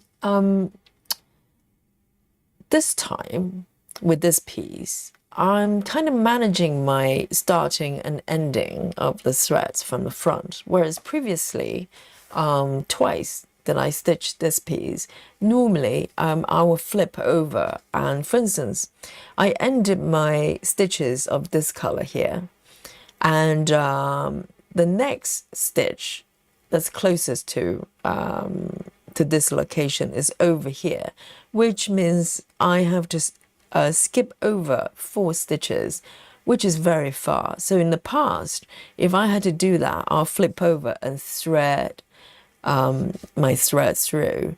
But now I'm managing everything from the front. If I skip the 4 stitches, I'm going to end up with a pretty long floating stitch at the back. I know, you can't, no one cares, but I do. So I ended my thread there and start again on this side. I just feel a little bit better this way.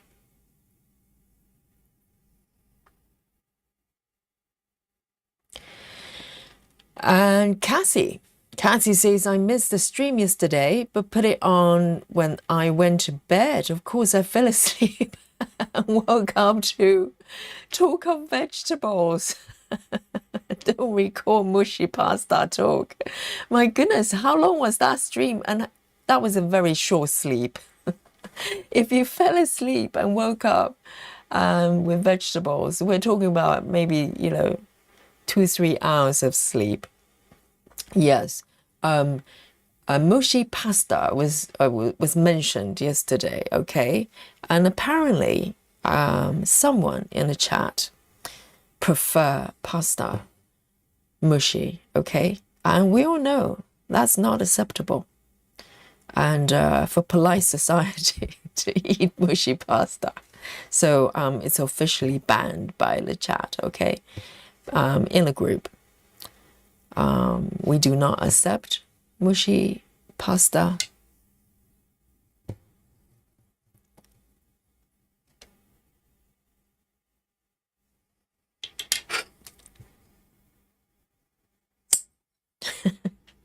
The thing is, if you fall asleep with the listening to the stream, very often when you wake up, it's it might be in the middle of a very strange conversation. That happens.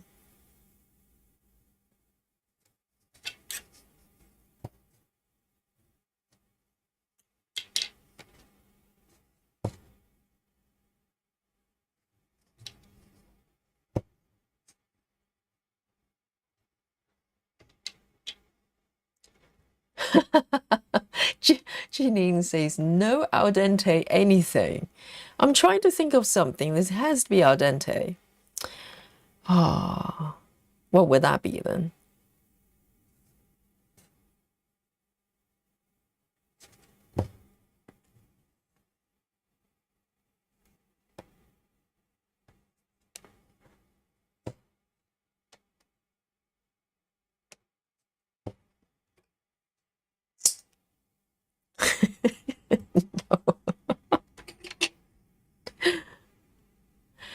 And Zoe Winter says, I'm signing off for the night. Enjoy the rest of the stream. It's after midnight here. Yes, good night, Zoe, and well done for joining the chat. And we'll see you soon. Nighty night. Night night.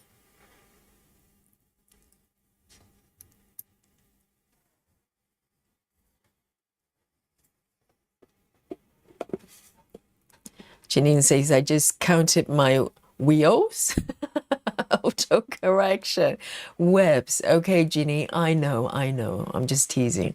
Yes, Janine says, just counting my webs yesterday, and I have 17. That's a lot for me. Crazy how they rack up. So before you join the group, okay, how many did you have before you join? So I can gauge the speed of the growth. Captain Squirrel, hello. Oh, lovely, lovely coffee here.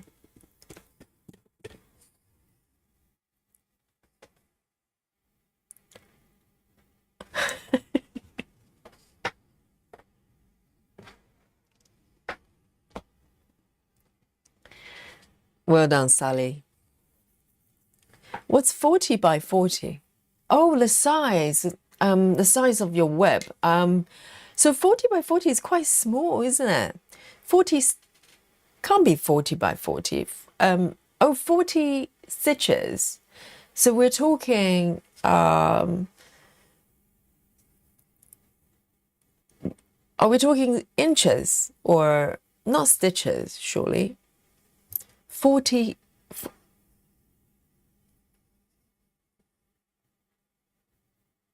We're probably talking 40 inches. Are we not? And Bex, good morning.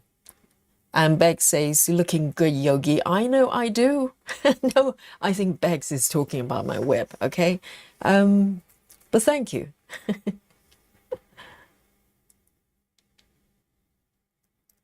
Oh no, Needle. You were doing so well just now. And Needle says, I'm with Janine on the mushy pasta issue. No, Needle. I thought you were one of the good ones. Yes, do not encourage Janine, okay? And so Nikki's been focusing on 6 portos and stitching shelf. Stitching shelf, oh, the restart. Dear, oh dear. So they're both epic. Right.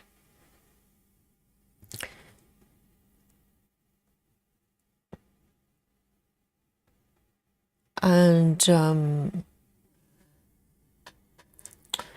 898. So this one is more straightforward. 898.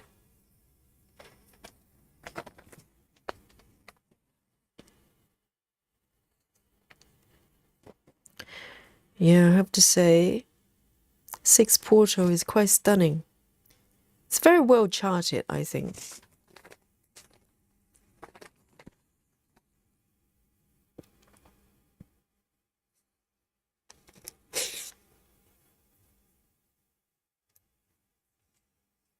Oh dear. Need 2 strands. 898. One more.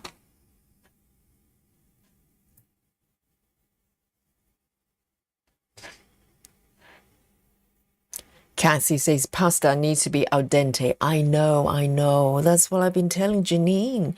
And now Nito is joining in as well, seriously. Nito.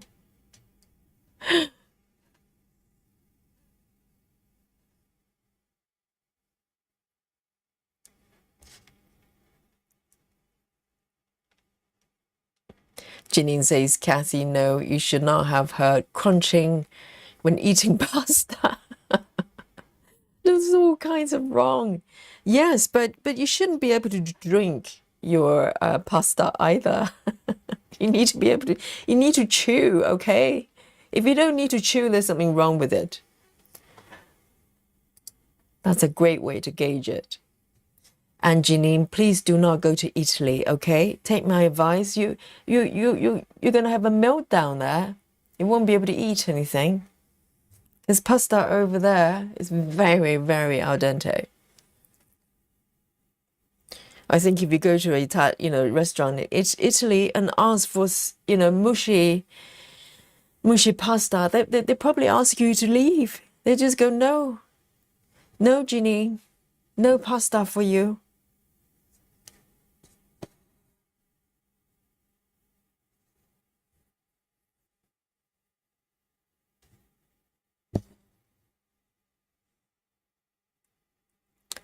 So Janine started with 8 webs when she joined the group, and now she's got 17. Well, there's room to grow for sure.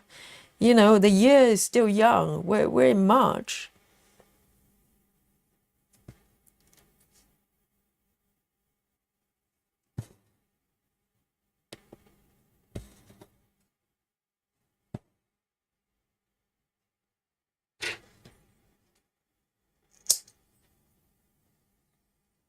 Okay, so this one's more straightforward, single color.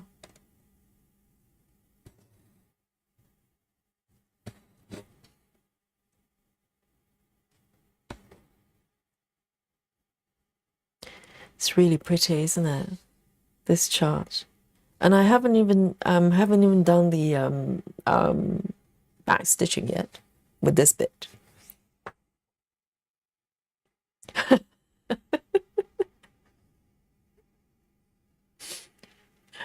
Oh, Sola, hello. Great to see you. Cassie, yes, Cassie has standard. Cassie said it doesn't have to be crunchy, but it can't be mushy. Exactly. I don't know what to say. See? Cassie says, I'm old, but still have teeth. I don't need to eat mush yet. Exactly. Janine is starting early. Well, the problem is, Janine, if you don't chew, if you keep eating food that, that does not require chewing, the teeth are going to probably, retire a little bit sooner than necessary.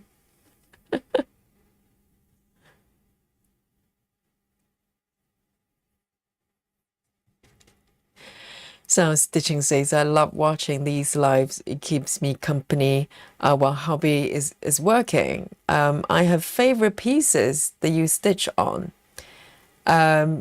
Yes. Yes. I think,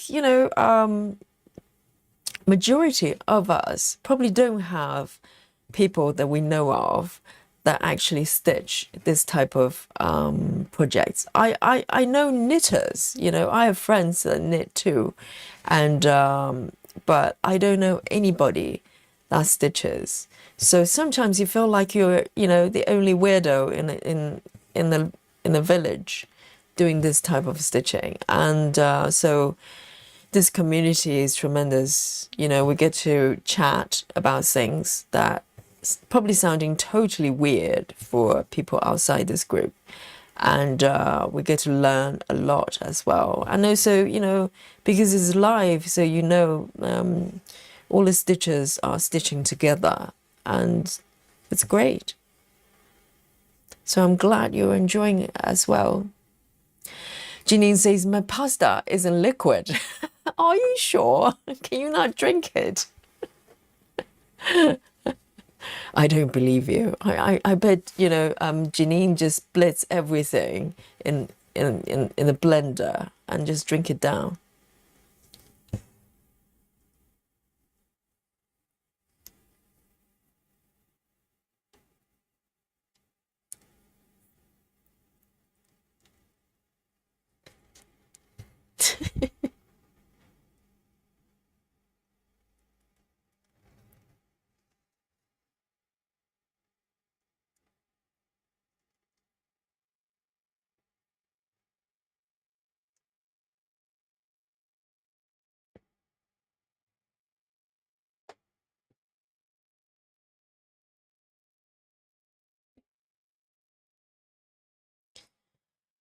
Beck says, silly question. Do webs include ones that on your list but not started yet, or just the one that you've started?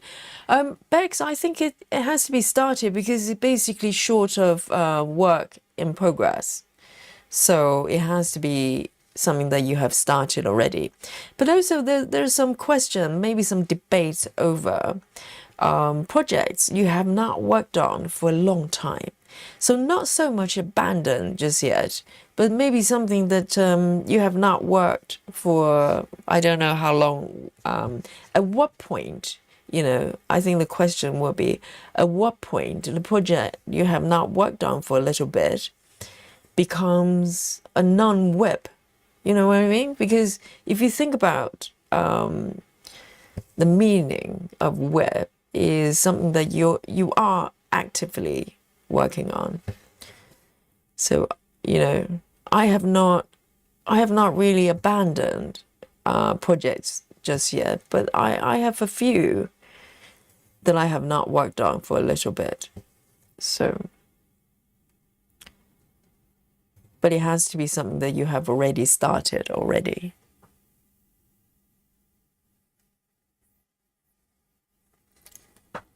Ring says, I only count actively being worked on as webs, so no patterns and not started kits are not one.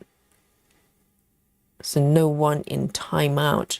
So Rin, so if you have projects you have not worked on for, let's say, 6 months, does that mean you exclude those projects out of your web?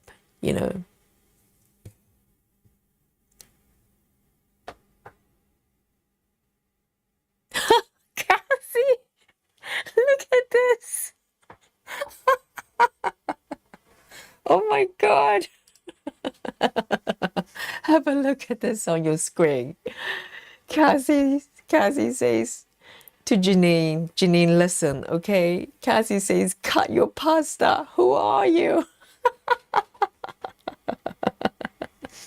Oh dear.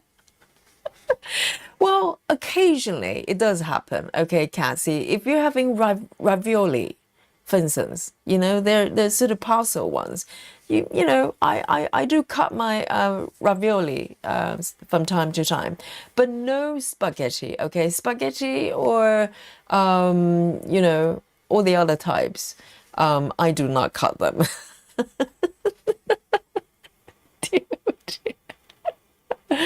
Oh, Janine, you're in so much trouble. You're in so much trouble.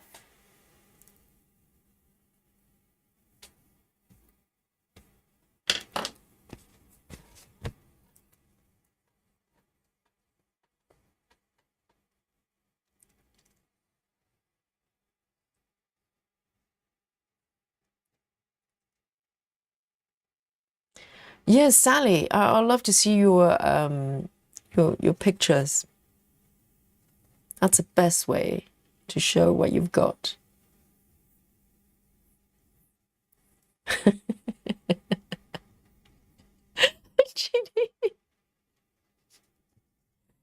Yes, I think cutting spaghetti or what is it? Linguine is a no-no. It's a no-no. You can bite them off. I think that's allowed. But cutting, why would you do that?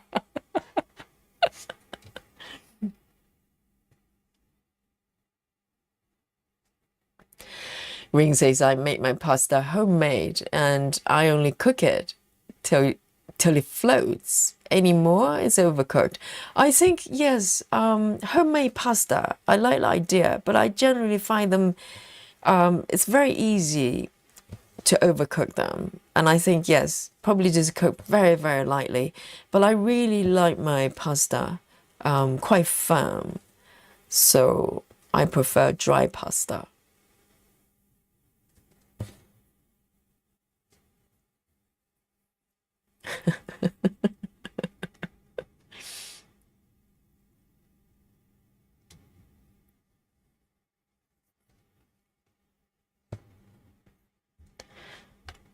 Yes, Kathy, I think you're correct. Italians would not cut their pasta. Maybe, I'm not even sure if they cut their ravioli, but I do personally. But I would not cut my pasta, my spaghetti. That would be weird, wouldn't it?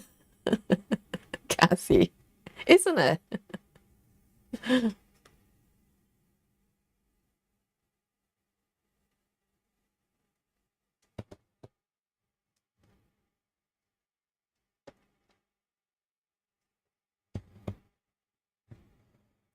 Hi, Jackie. Jackie says good evening.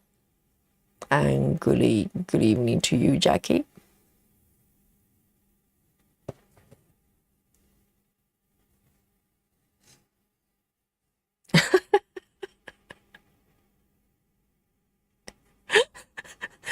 Bex. Bex, when you say reminds me of my mum's dog, are you referring to Janine? Bex says, it reminds me of my mum's dog. He has sore teeth and isn't eating his dry food. I suggest wetting, wetting it a bit to make it so mushy, right? Oh dear. And mom soaked it and couldn't work out why dog still wasn't eating it. Soggy dry food. Well, maybe the doggy just didn't like the taste of that dry food. Maybe try different dry food. What are we talking about here?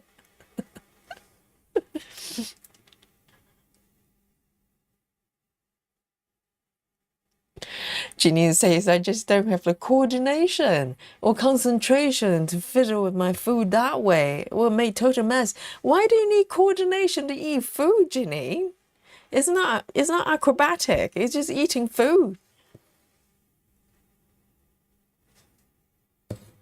It's not gymnast.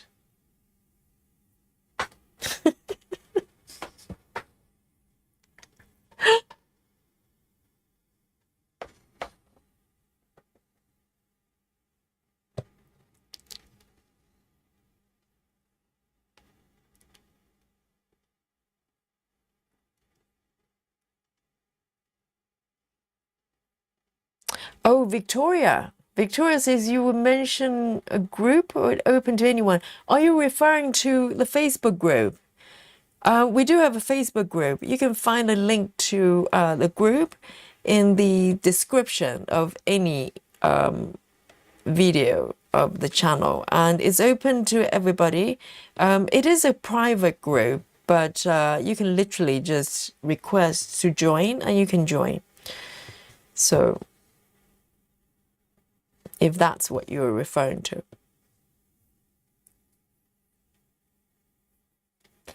Needle says, I just finished 800 stitches for the day. Needle. Yes. See you later, Needle. Well done. And, do not eat soggy food, okay? You want to keep your teeth healthy, you need to chew. See you later. Ring says, not for 6 months. I don't exclude those, but any I don't want to work on get put into timeout sometimes for years before I don't count as WIP.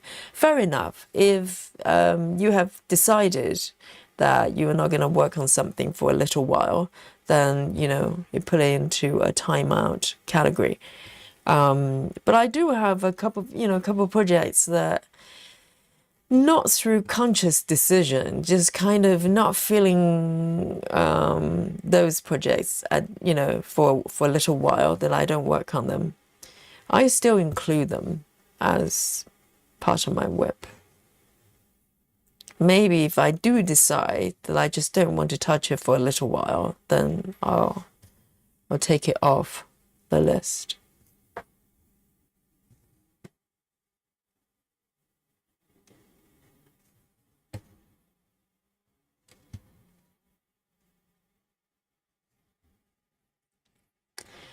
Hey, welcome back, busy mom.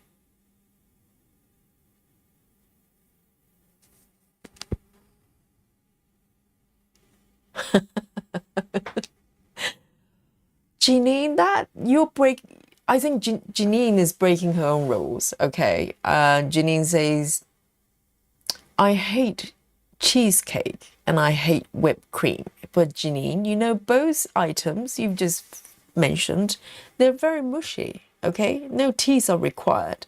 You can literally drink cheesecake.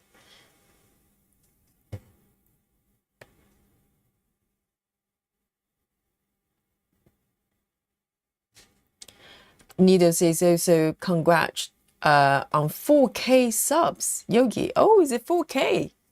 Let's have a little look. Oh, indeed. 4,009. Thank you so much, Nido, for noticing that. I knew it was kind of close, but I hadn't checked. So just one more. We have 4,010. Okay, let's see if it can happen during the live stream. Thank you so much for anyone that's subscribed to the channel and watch the channel. Wonderful.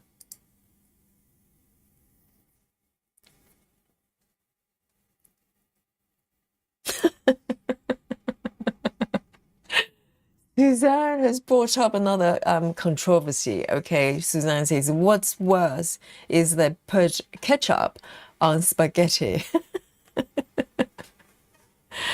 Yes, I have seen people doing that. Because I actually went out with an Italian guy a few years back, and obviously, if you ever mention ketchup on pasta, he's probably going to pack up and just leave the house. But instead of ketchup, normally what they do is to put tomato puree. That's kind of, you know, proper way of doing it for Italians. They look similar, but not the same thing.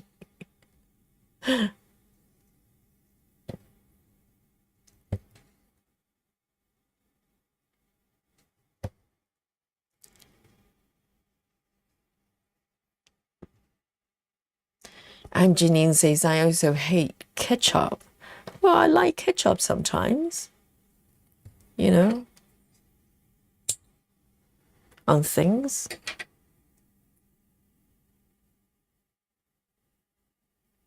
Thank you, Suzanne. Thank you, Busy Moms. Yes, 4K. Very grateful. Ring says ketchup on pasta is gross. So, you know, imagine this. Mushy pasta and with ketchup. And then Janine is cutting the pasta as she eats. That's kind of worst nightmare for an Italian, probably. They probably have a heart attack. And sincere apologies. All right, I'm going to take another 2 strands of 898.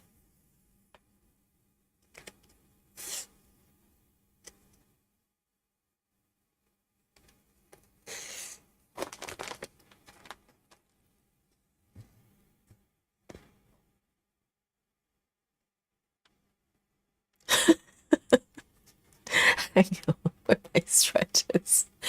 Yes. Oh, Kathy remembers the cookie exchange.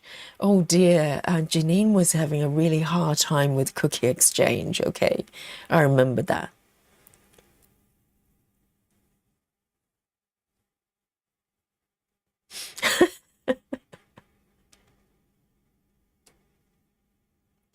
So Kathy doesn't like cheesecake and ketchup either. Oh dear. What is going on here? Let's see. How do we do this? Let's do the second leg here.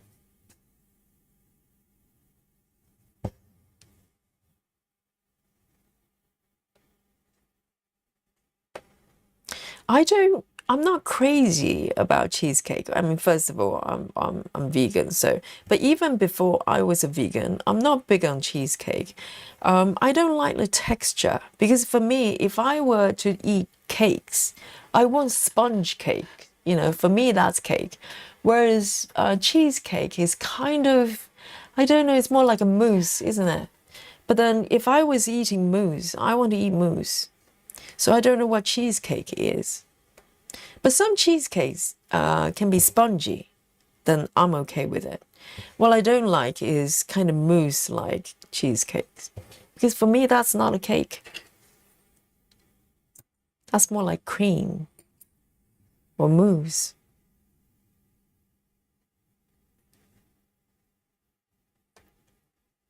Janine.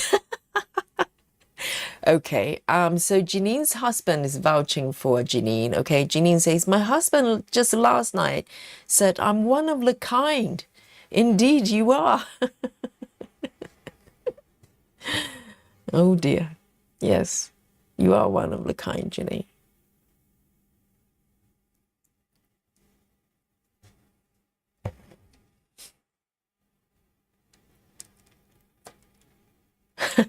Suzanne says, I'm starting to think that the chat deteriorates around this time of the night, always goes so fast downhill. I know, when we're going downhill, we're not kidding.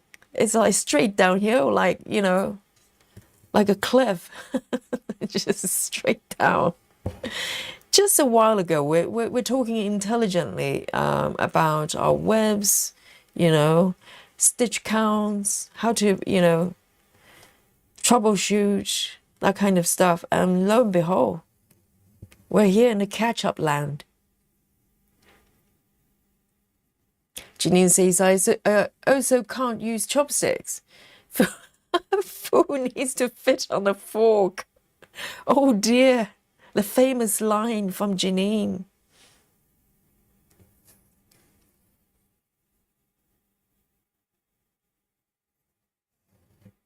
Chocolate time, is it? Oh, indeed, we're way past chocolate time. Susan, sorry, I'm slightly behind the time, so behind the chat. Nikki, thank you so much. Nikki says, congrats for the 4K. Yes, I'm slightly behind. Yes, I was thinking, why am I feeling slightly peckish and just craving for something to eat? That's because that's our chocolate time here. Let's go then. Yes, chocolate time. And to celebrate 4K, how's that? And let's bring on our chocolate button, giant chocolate button, really giant. Let me zoom out a little bit. It's too big. Too big. Yes, indeed. And I can catch up on the chat as well. And let me know what you're snacking on. I'm having the giant chocolate buttons. There you go. They are giant. Look at that. Look at the size of that. And as big as the sewing machine. And cheers, everyone.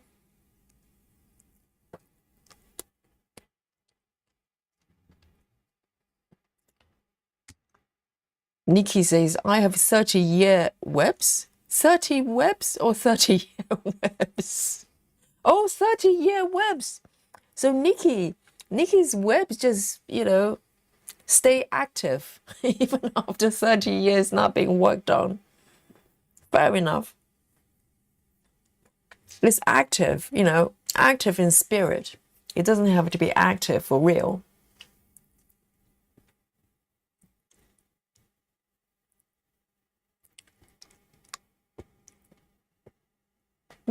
Yum. Hit the spot.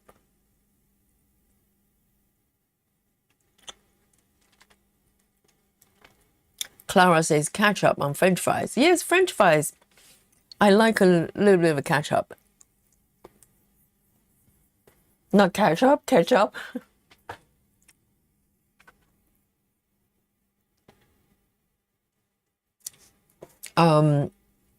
Suzanne says New York style cheesecake is so good. Is the New York style cheesecake the mousse like kind of gooey cheesecake. I don't like those because I get confused. I don't know what I'm eating. And case for me has to be sponge.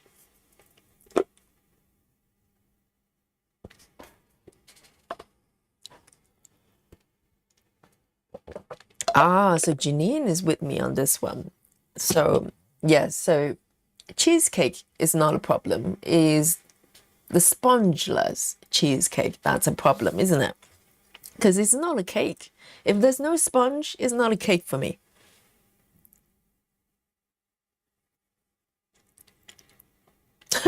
Straight down. Exactly. I'm falling off the cliff so fast. Thank you, Cassie. Oh, Susan is in Black Forest. Susan, can I share a secret with you? Mr. Yogi stole the Black Forest and ate the whole thing because this morning I was looking for my Black Forest chocolate and he just went, what forest? What Black Forest chocolate? Looking really suspicious. I think he stole it last night and ate it all. So I need to get another bar. He liked it, so I'll probably get 2. Otherwise, he's going to steal mine. Janine says, congrats on 4K. No chocolate for me. All out. Oh, Janine. In that case, I will eat it for you.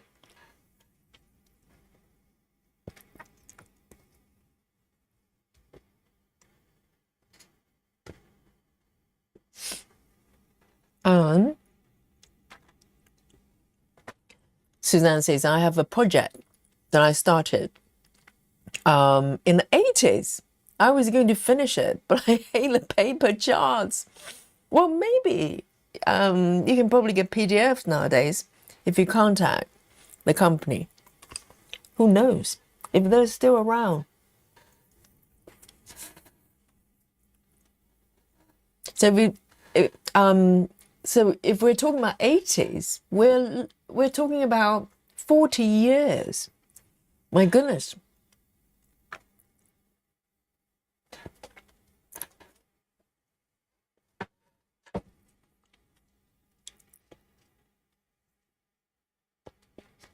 Cassie says, I had a Monopoly board on 18 count. Oh, do you mean pattern?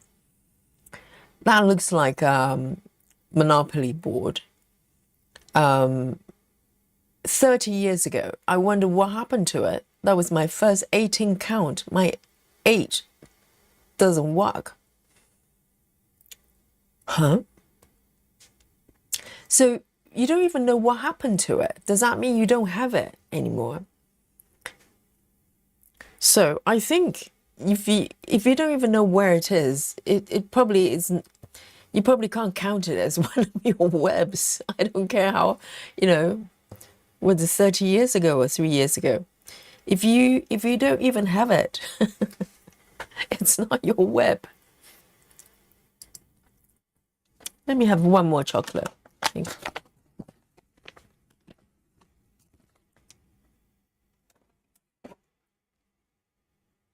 Suzanne says, the mousse star cheese chocolate is very British, I think. Do you think? Really? What is a New York star like? Because a lot of cheesecake over here that I come across is basically just mousse with a little bit of biscuit base. And I thought that was New York style. I know, Susan, it's one thing, stealing my veggies, stealing my chocolate is something else. Rajal says, congrats on 4K. Thank you, Rajal. Thank you for the support.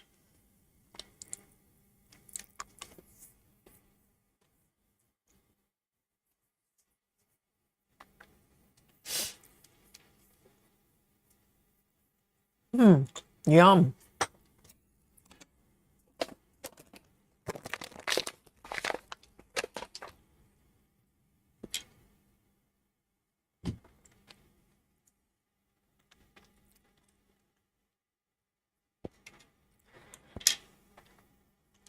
And Sola says cheesecake is a misnomer.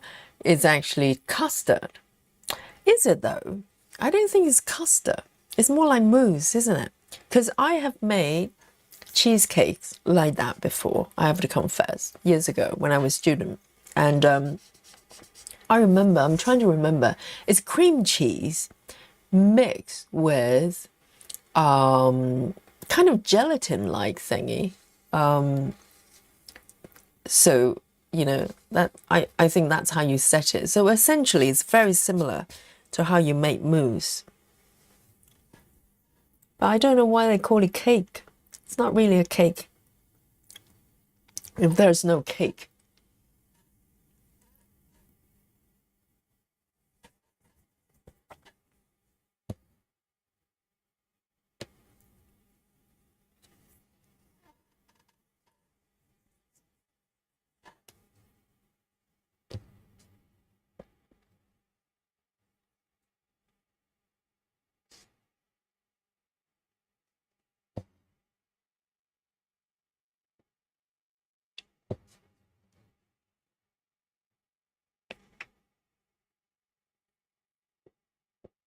Laura says Korean style cheesecake is like an angel food cake. What's an angel food cake? Very fluffy.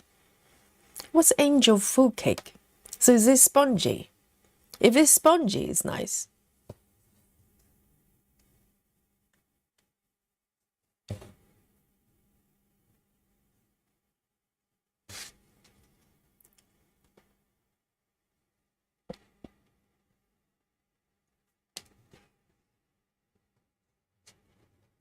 Beg says, I do love custard, but not a fan of cheesecake. I think custard is more runny, isn't it? I don't think it's custard. Cheesecake is just cheesecakes. So the cheese mousse. Yes, cheesecake is cream cheese. I remember the recipe.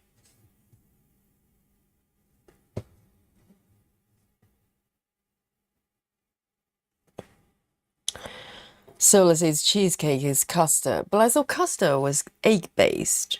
Cheesecakes, is there eggs? Do you put eggs in it?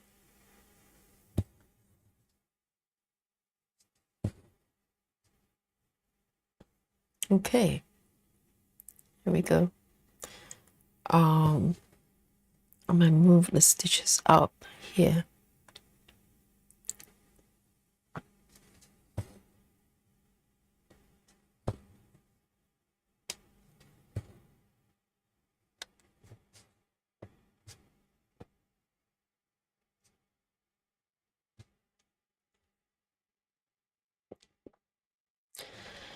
Beg says angel cake is so light and fluffy, like eating cloud. Whoa. I don't think I ever had angel cake before. Sounds lovely.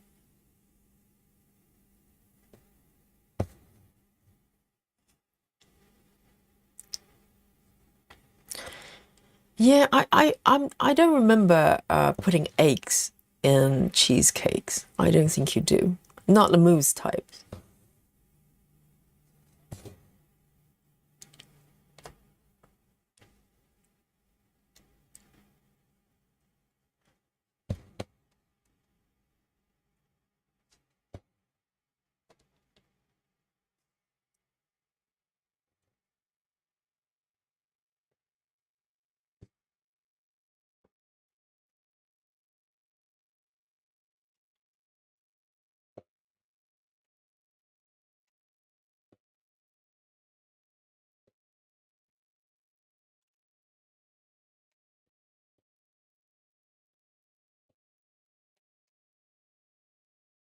So this is literally straight line going up.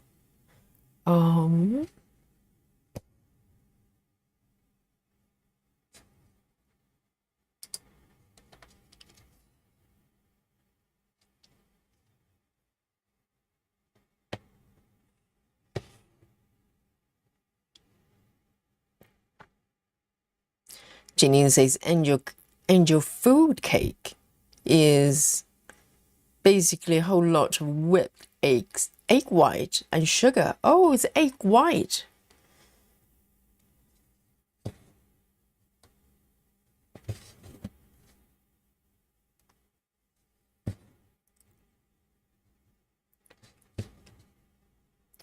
I've never seen it around here, but then again, I'm not well versed. I don't go to cake shops that frequently.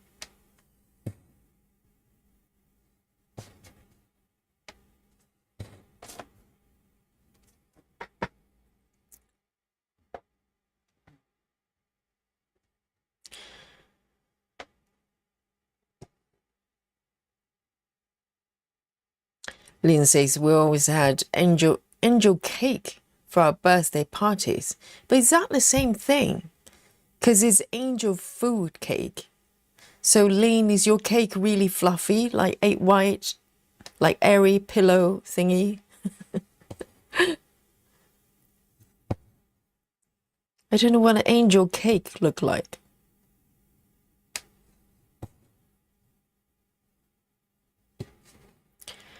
Oh, Victoria is a baker.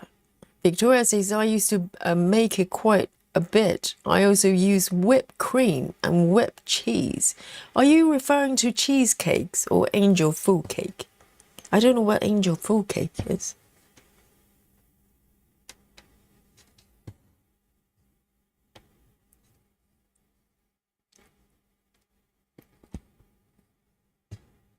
So everybody knows what angel food cake is. Is it common knowledge? I feel so left out. I had no idea.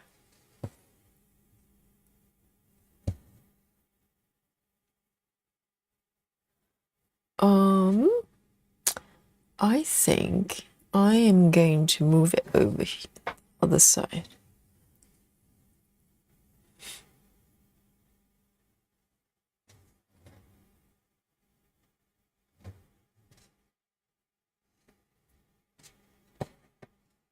I'm going to come over here, 3. The third one.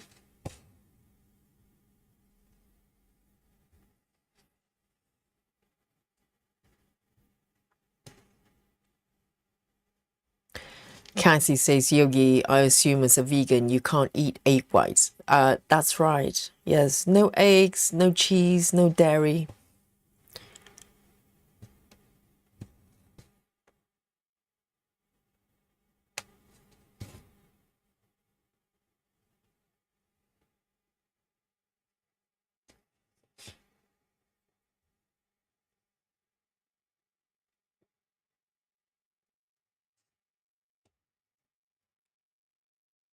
Oh, so Victoria's making cheesecakes.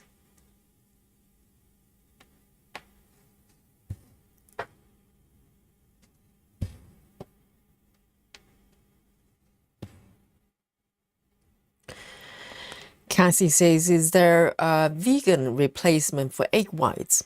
Really depending on the type of effect you want. If you're talking about egg whites, like for fluffiness, there's some replacement. If you're talking about eggs for binding, there are ways to do it. You could get something called egg replacement. Sometimes you can get from vegan shops, but there are also natural ways you could do it. You could use the liquid from chickpeas, and you can use it to create something that looks like whipped cream. You can do that as well, but it's slightly tricky. There are different ways that you could do it, and very often the dairy cream, whipped cream replacement would be coconut cream. You can make something that's quite light, a little bit like whipped cream, but maybe not as stiff as whipped cream. So there are different things, depends on sort of the type of effect you want to create with eggs. There are different ways of doing it.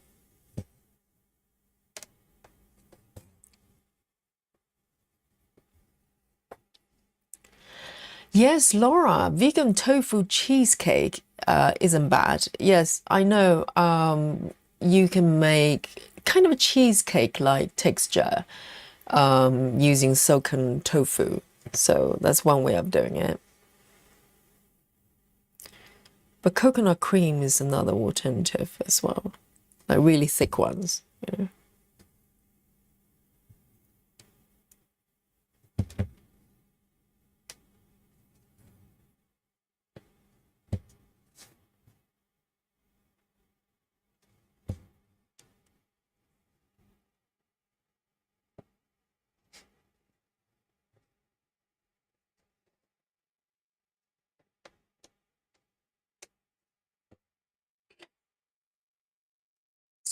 There you go.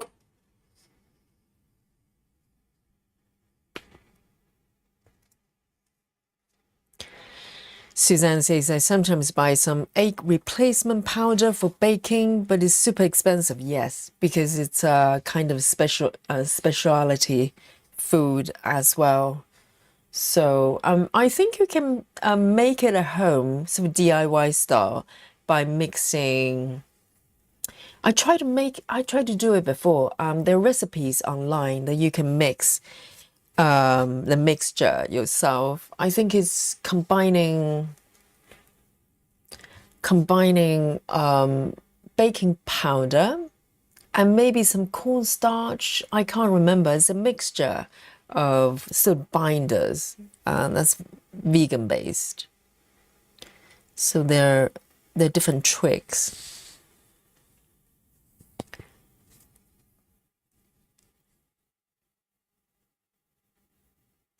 Cassie says, what made you decide to go vegan? I think it's quite fascinating. I think everybody goes vegan for different reasons. So I went, oh,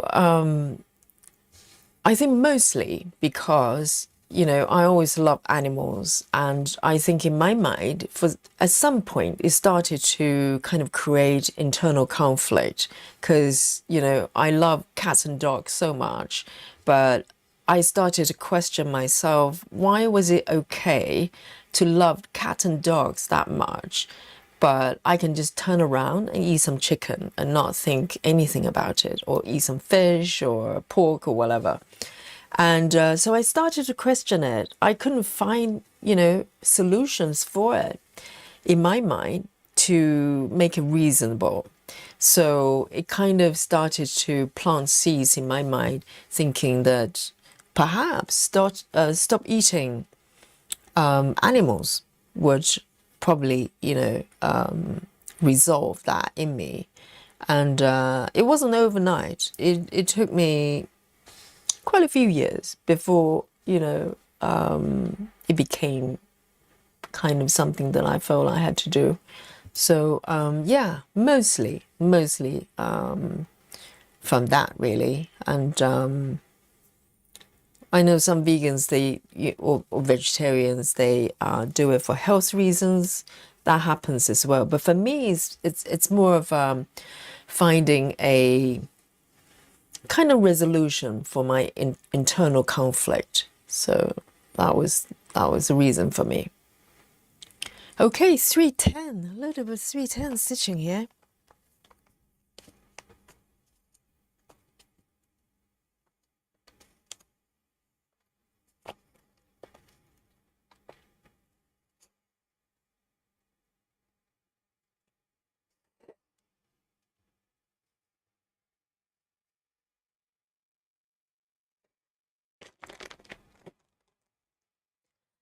So Stitching says, I made a vegan protein smoothie for dinner. Almond milk, chocolate vegan protein powder, and organic peanut butter. Oh, that sounds great.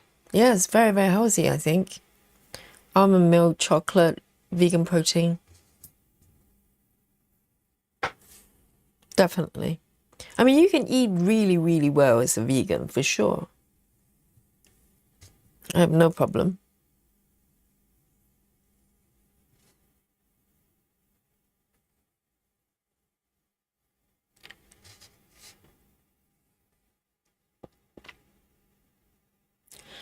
Sola says, I've had difficulties with eating animals since I love them so much. I think that's probably, yes, because I kind of looked into that process a lot since in the process of becoming a vegetarian, vegan, because we are conditioned to eat certain animals. And so some animals, we kind of see them as food. And some of them, we see them as treasure, you know, like our best friends. And that is I don't know, it's a mental conditioning to a certain extent. We're kind of just trained and conditioned to think, you know, cows are beef. And the fact we have different names for food and the animals is fascinating. For instance, for pork, we don't say we eat pigs, we eat pork instead of pigs. And we eat, well, chicken is chicken, but beef, we don't say we eat cows, we eat beef.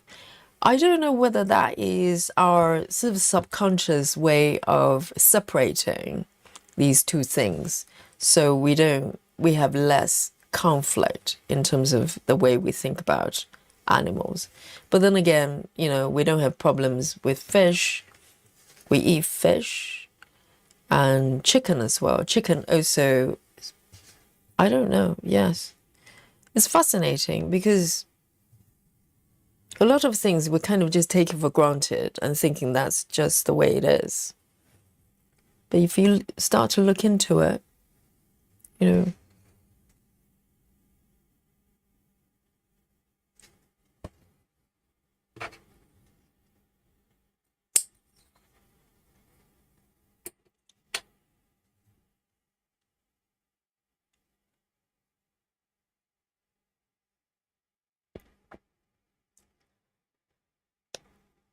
Susan says, Yogi, you do have a problem. You like avocado and kale.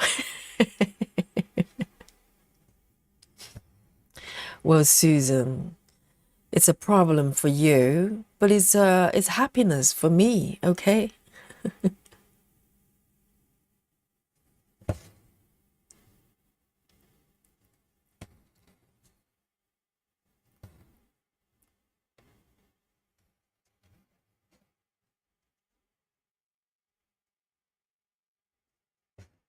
I'm trying to think about whether I can combine avocado and kale as a dish and then serve it to Susan.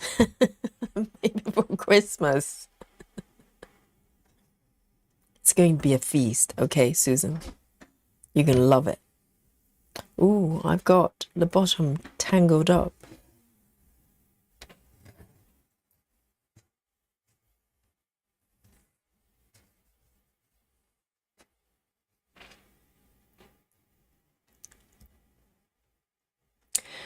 Janine says, believe it or not, Yogi, I could easily become a vegetarian, not vegan, but my husband would go hungry.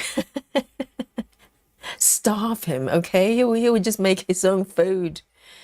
And Janine says, I'm too lazy to make 2 meals all the time. Well, that's fair.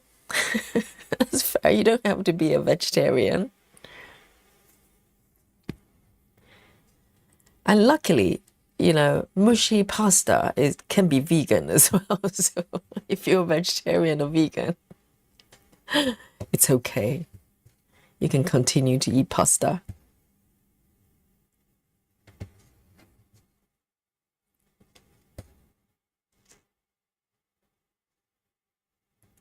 Why do I get weird kind of tangly bits at the bottom? Where does that come from? It's weird. Let me have a look. I just keep having kind of bits at the bottom that shouldn't be there.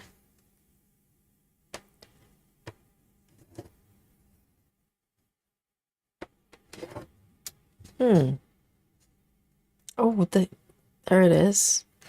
Where does that come from?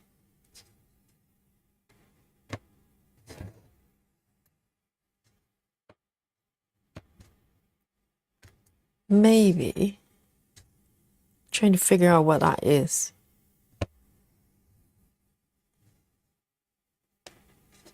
Oh, here it is. There's a little knot underneath. I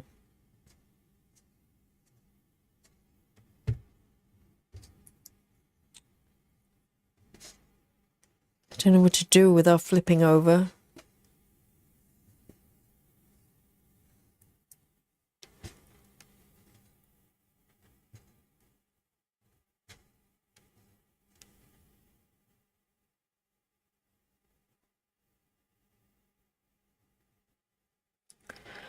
Sola says chicken is poultry. Yes, it's poultry, but you don't hear people saying I'm eating poultry, do we?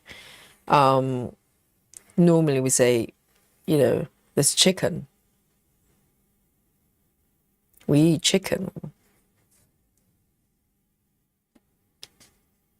But for some reason, we have separate words for cows and pigs.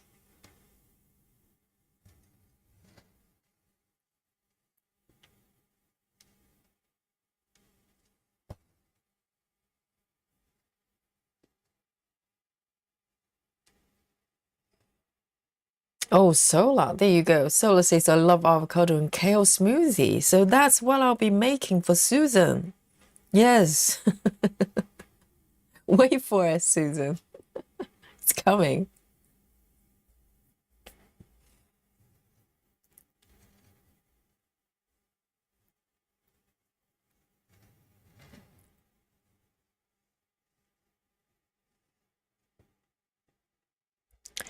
Ginny says it does kill Mister with cows.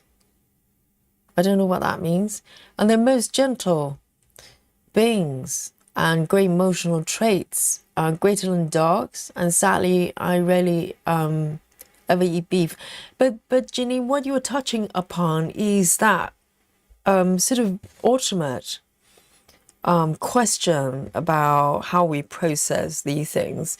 You know, I have no judgment over people who eat meat or anything like that. You know, a majority of the people around me, they're not vegetarian, they're not vegan, but they're great people, absolutely. So it's not a moral issue for me, but it's a question that most people probably do not ask most of the time. And it's not a black and white thing. I think it's about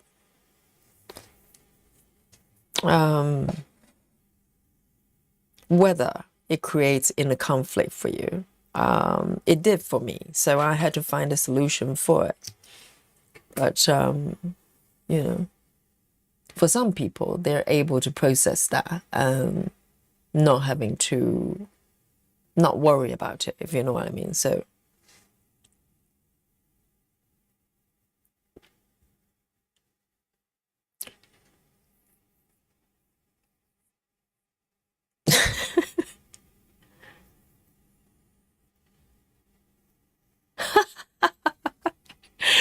bags. Yes, that's a dangerous topic, Bex says. Hang on. Let me just oh dear. Beck says, I know it's a dangerous topic, but I love to see the back of your work, Yogi.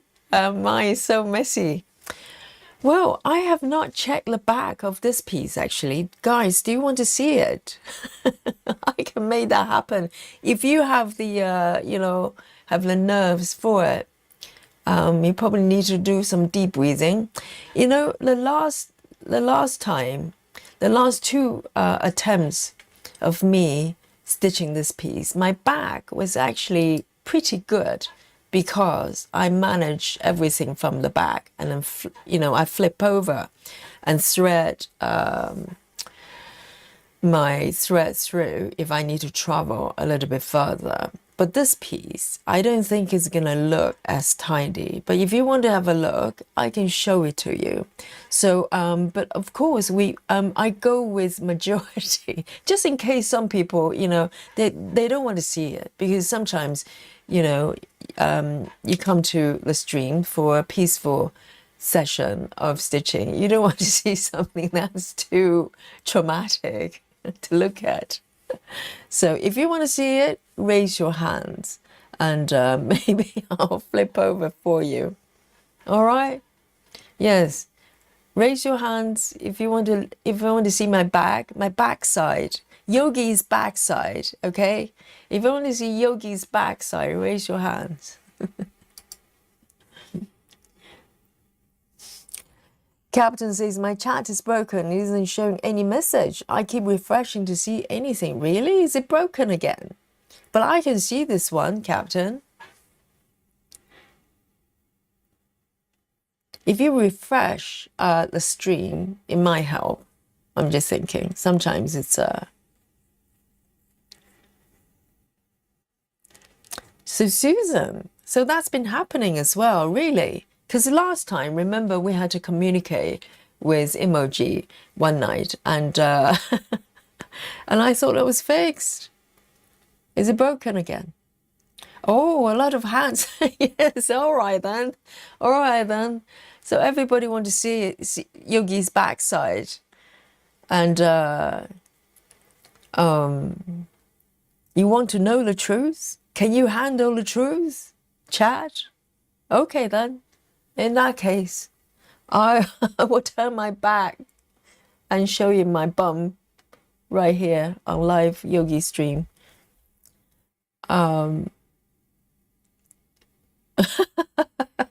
Laura says, my husband was super confused and worried. I asked, what the hell is she talking about, her backside? Yes, Laura, tell your husband, yes, Yogi is going to show her backside live here on Yogi stream, okay? And be ready for it. So this is a pretty huge, pretty big frame. So let me see if I can flip over properly. Otherwise, I have to loosen. Maybe I should just loosen the dials. That's probably easier way of doing it. Okay then, guys, are you ready? Deep breath, okay? And I'm going to show you the back side of this piece. I don't do this very often, but just for you, okay? Let me just have a look. Let me just have a look first. All right. Are you ready? 3, 2, 1. Dun, dun, dun. And I'm going to zoom in. What do you think, guys? Is my back side as good as my front side? Do you think it's looking good, Susan, Samantha? It's not bad. It's not as bad as I thought it would be. Because all the parts that I do Danish stitches, it's quite neat. I think this bit is slightly more messy. I'm trying to think.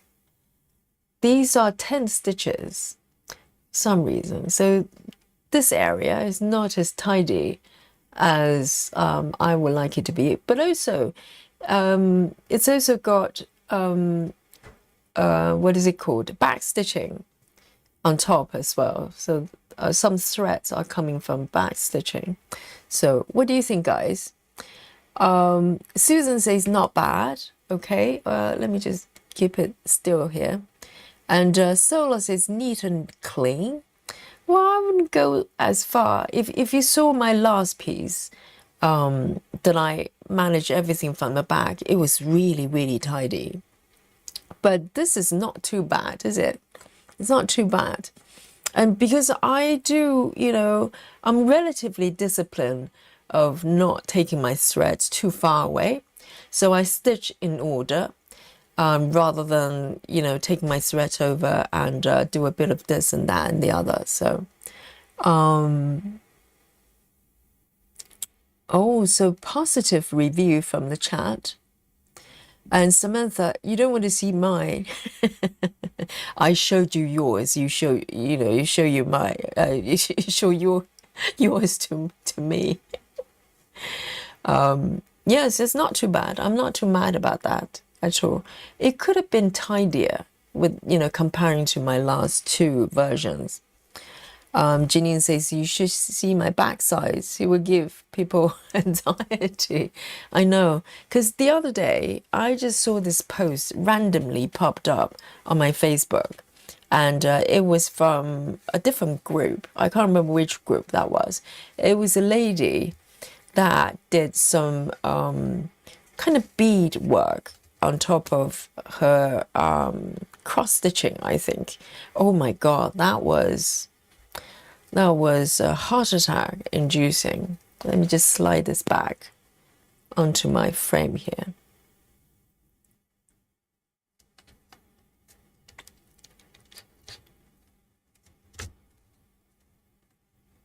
Okay.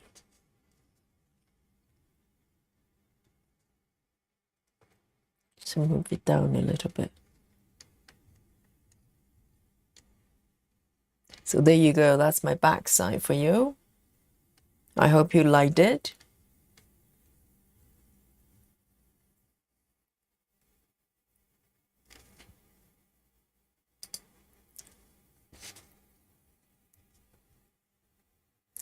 Lefty says, looks great. Thank you. It wasn't as bad as I thought it would be. But the thing is, there's limited things you can do when you manage everything from the front. So it's not too bad. Not too bad.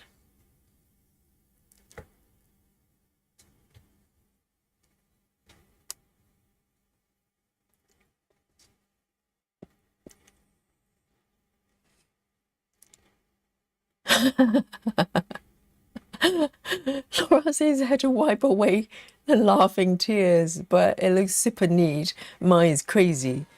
Yes, I think stitching in order helps, and by that I simply means I don't have floating stitches that much, so I think that helps a little bit.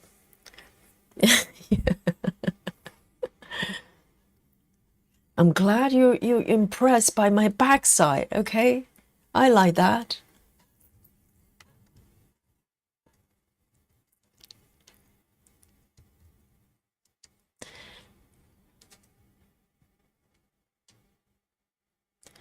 Beck says, not one knot.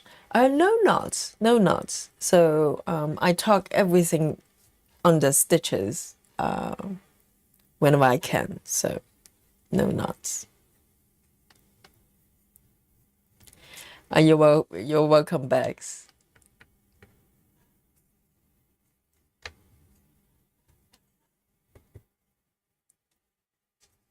Janine says, I have knots and loops and threads going everywhere. Which way? Yes, I think if you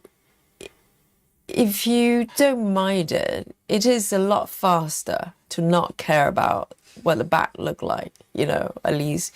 But I am a little bit OCD about it. So, I sometimes, like what I did with these stitches, I actually made a point of stopping for 2 stitches and then move to another location. So these things take time and effort, but it does pay off if you care about the what the back looks like. So Lynn says, Yogi, your backside is better than mine. Oh, well, up for debate. Lynn, we haven't seen your backside yet, Lynn. Let's have a look. Maybe we need to have a backside party at some point, so we can just show off our bottoms.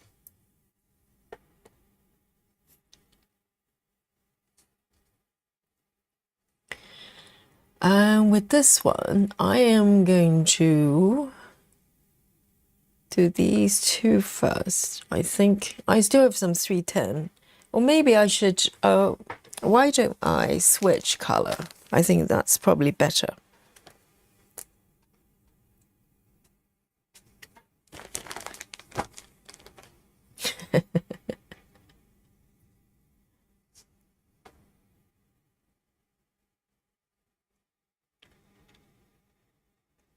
And Kathy says, I just got my clover scissors. Oh, these ones. Yes, I love them. Because the other day I showed these and some stitches says they're not sold on Amazon as well. I don't know which country they're referring to, but they're still on Amazon UK. They're very good. Very, very sharp, very, very solid. And they last for years.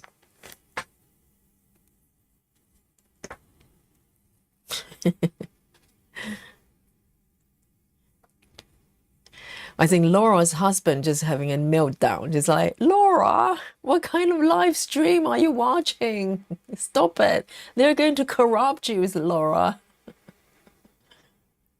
Yes, and Laura is going to get banned from coming to the stream because we're talking about bottoms.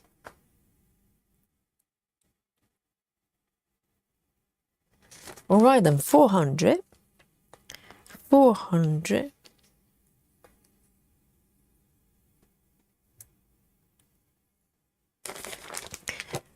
Yes, Laura's husband is going, well, Yogi is leading you astray. Yes, exactly. That's what I'm doing. Okay?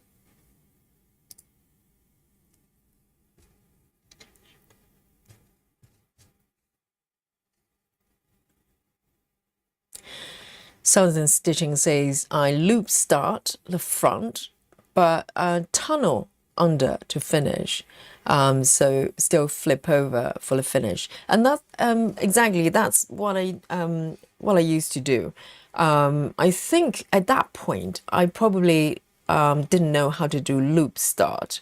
So what I did was I would do the tunnel using your wording. To start, I would thread my thread under the stitches and then come to the front and start stitching and do the reverse and thread it under. So a lot of work, a lot of flipping back and forth.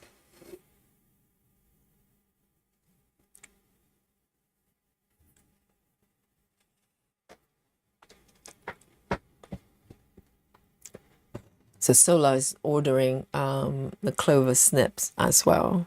They are really good.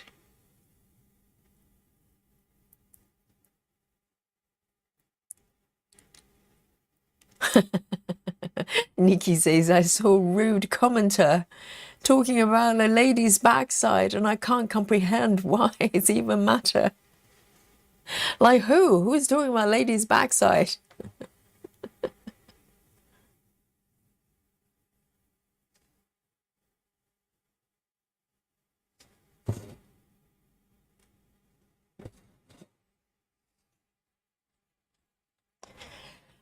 Passion for Stamping says, I got my clover snips from Amazon Canada. I'm really happy that you can get them there because I don't know that the last time when I mentioned it, someone said they couldn't find it where they were.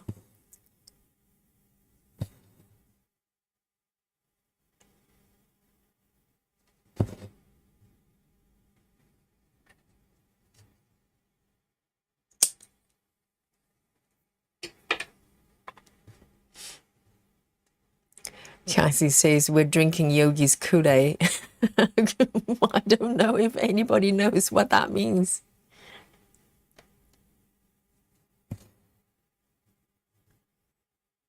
I think that term probably came from during, is it, what is called? From the cult, isn't it? Jonestown, that was. That's how I learned that phrase. Drinking the Kool-Aid.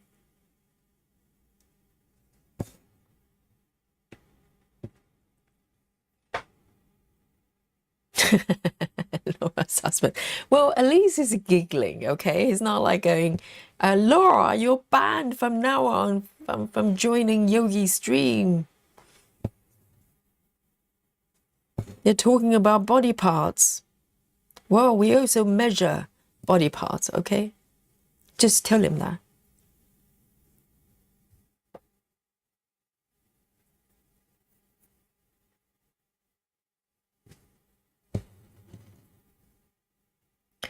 Solar says the order from Amazon says they're quarter clover snips. Is that the one I should get?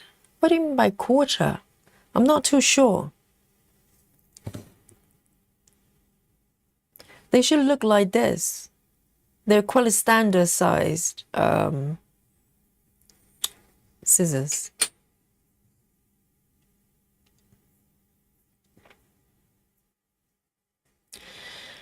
Passion for Stamping says, I'm going to start mini dry flowers on 18 count Ada and would like to do 10 stitches. How many strands do you recommend I use?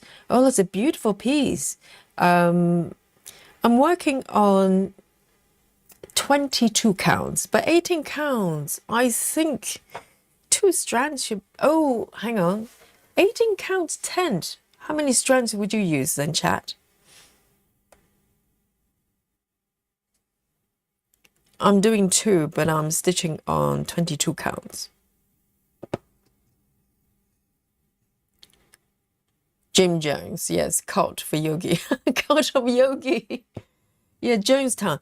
It's really interesting, Laura, because I actually looked into cult for a little while. I was fascinated by it. I read many books about Jonestown, about Jim Jones and the weird things that are going on for that, because I'm fascinated by the psychology of it, because there are a lot of parallels, sort of techniques being used by marketing, by politicians, and it's a fascinating subject.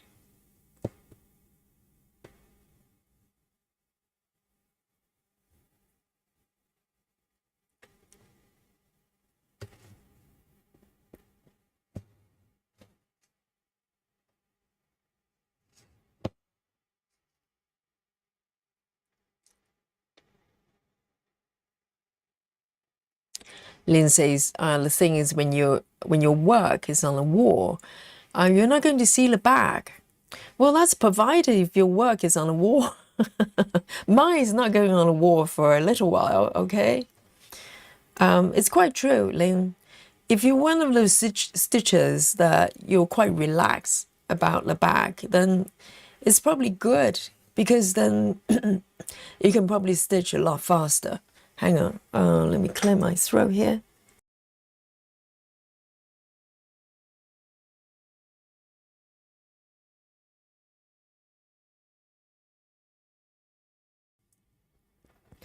Just a little frog in my throat. I think if you relax about the back, then, you know, you don't need to worry about it. And a lot of stitchers don't mind, so...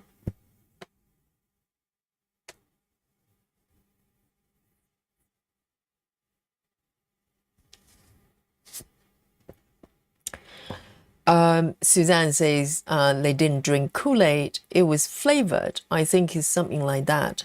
Oh, I thought Kool-Aid was the drink. Is it not?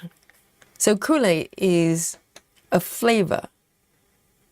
I thought the drink itself was called Kool-Aid.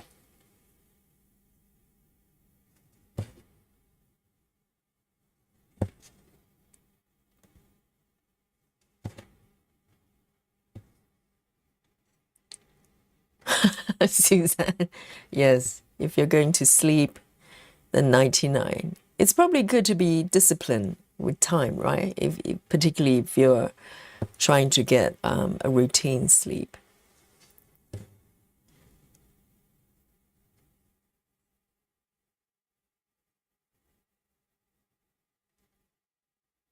Oh, so 1/4 inch clover snips.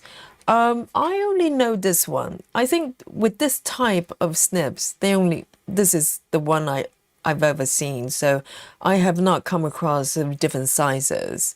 So it should be, you know, if it looks like this, it should be the same. They should have pictures.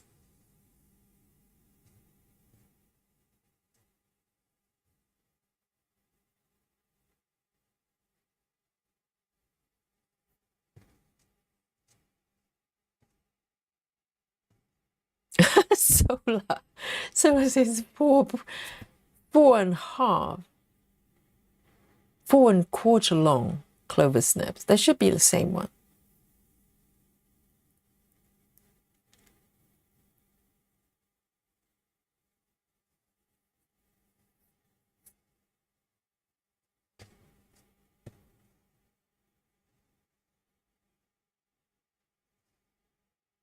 Ah, so Suzanne is interested in cot as well.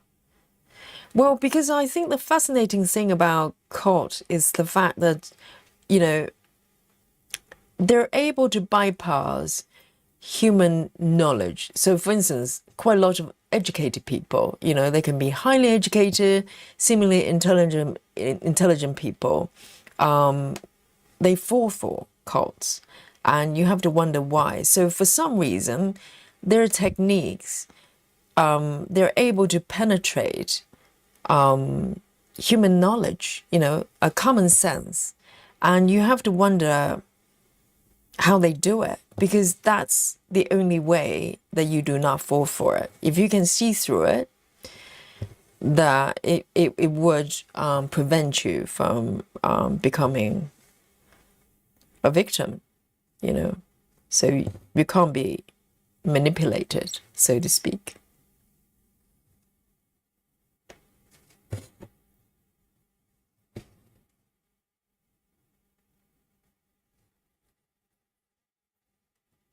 Oh, well done, Solar.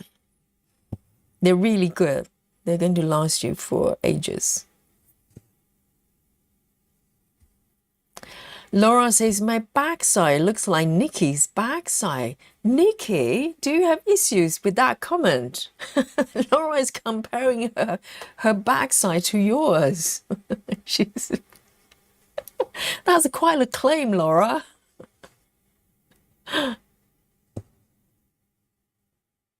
You're welcome, Solar.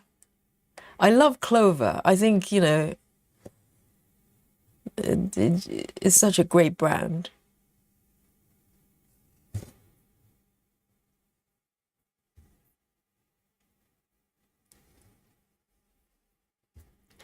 Laura says, I always say, I wish I had the charisma to be a cult leader. The leader makes so much money.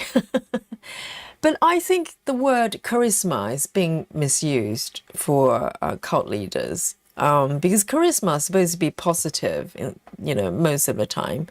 But I think, I remember reading this book, I think it's called Gift of Fear by an author called Gavin DeBaker, I think.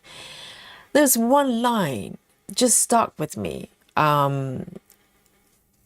So the book was about how to protect yourself, particularly, you know, for women, probably more, even more sort of pressing, so you can protect yourself. And so the book is about how you can see through manipulations and stuff like that. And in this book, he says something about, you know, sometimes we describe people as being charming. It's like a guy is really charming or the person's really charming. But so what he said was, if you examine what being charming is, why does someone has to be charming? That tells you a lot of things about a person, because charm is something that is manufactured. And I think charisma could be something that's natural, right? Someone just has certain flair about things. But if someone's being charming, you have to be guarded, because why does anyone needs to do anything to make you like them beyond just someone being themselves? And I think cult leaders, what they have is not charisma. what they have is some sort of charm that's being produced in order for you to like them, trust them. So they have the upper hand over you.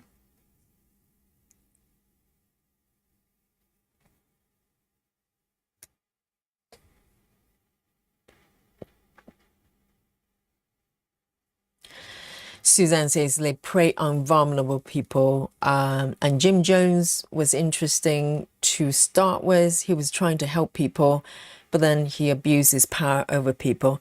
Yes, absolutely. I think he started with probably good intention, because he kind of tried to help people who are maybe not being treated as, well in the society for whatever reasons. But I think, so the question would be, I think, Suzanne, you're quite right, they prey on vulnerable people, but we tend to perceive vulnerable people as people who are underprivileged in some way, maybe poor, maybe certain racial background, for instance, and depending on what societies we're talking about. But it's not quite true, because a lot of times, for instance, Scientology, for instance, they attract a lot of people who have a lot of money, high education, and a lot of cult as well. So the definition of being vulnerable has to be kind of redefined. And I think all of us can be vulnerable at some point. So it's not a certain grouping that's static. All of us has that part of us can be manipulated, because we all have certain weaknesses or insecurities. So those people, they're using certain techniques, knowingly or unknowingly, because some of them can be naturally very manipulative, and some of them probably learn, methods along the way.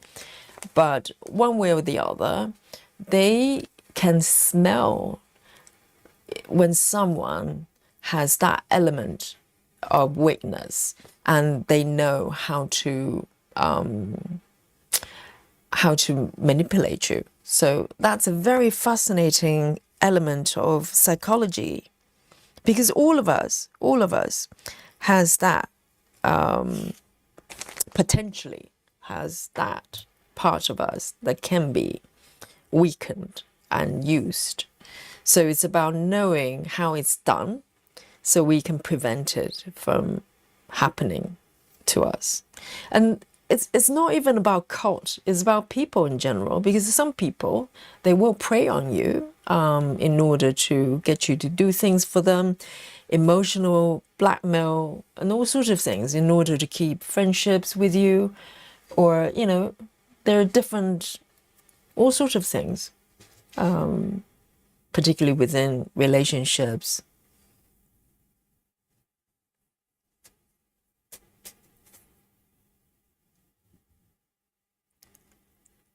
Oh, Auntie says, never expect to have discussion about gift of fear in Stitchy live stream.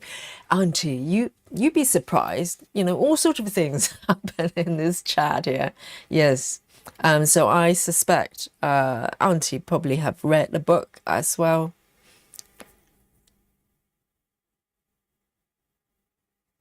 Janine says, I think people want to be part of a community, and unfortunately for one, in a mess of life, they're susceptible to be a follower no matter the consequence. Yes, and essentially, Janine, what you're describing is about being human, because all of us has that part of us at certain times can be weakened and be used as, as an entry for that kind of manipulation.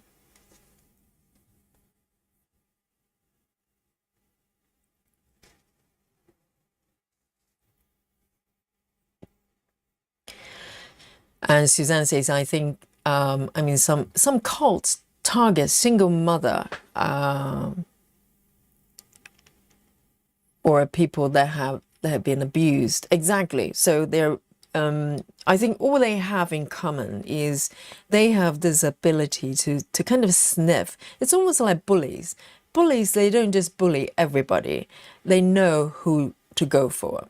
And they have that natural kind of instinct to sniff out people they can get away with, you know. And I think cult leaders, they're very much like that. They're very much like that.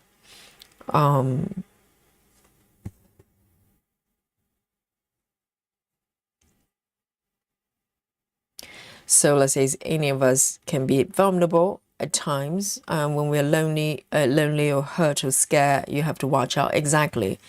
It doesn't mean we become superhuman. We never have weaknesses, but it's about knowing, be able to spot certain behavior that you see what's coming and be guarded. So it's an important skill to have, I think.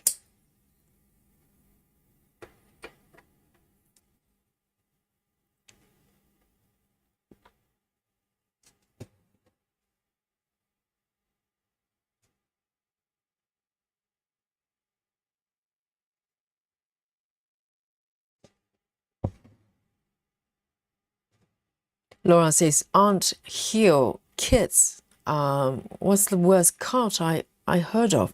I'm not aware of that one, actually. So I read books about Jim Jones, quite a few different books, and also books from survivors as well.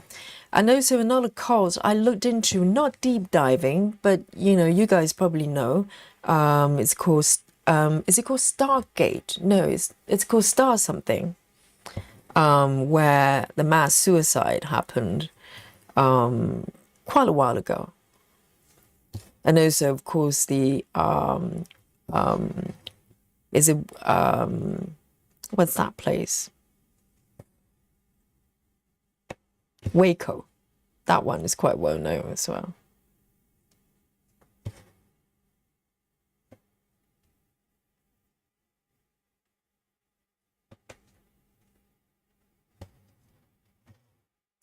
Yes, Suzanne, gaslight. Yes, it's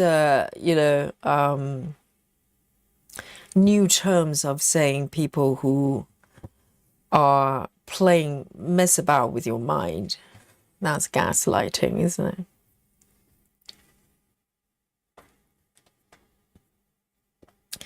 Gillian says you take a group of people who have very little confidence and put a person with charisma and confidence, it can easily become a cult. Yes.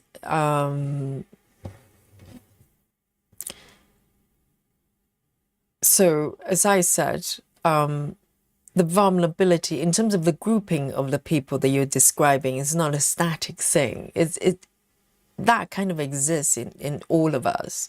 So it's about being able to strengthen yourself so you don't become, you know, one of the victims. Because it can be any of us.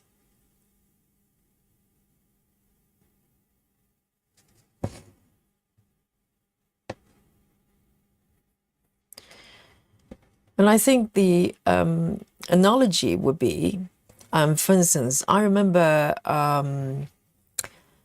being burgled twice in my life. And the first time I got burgled, I was distraught because I felt the home was being invaded, you know, and I was in pieces and everything. And then shortly after, I got burgled again. And it's quite typical. If you get burgled once, the burglars will come back within maybe 6 months because they know you probably replace everything they've stolen. And I was talking to one of the police people, and you know, I was seeking advice, and at that point, I was looking to, you know, put up all sort of like safety alarms and stuff like that, and trying to prevent it from happening again.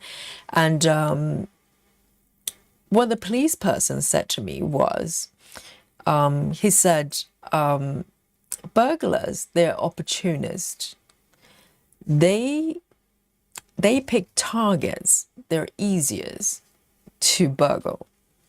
So the only way to prevent them from picking you as a target is to make it as hard as possible. And that's it. You can't stop them from stealing, because that's what they do. So there's no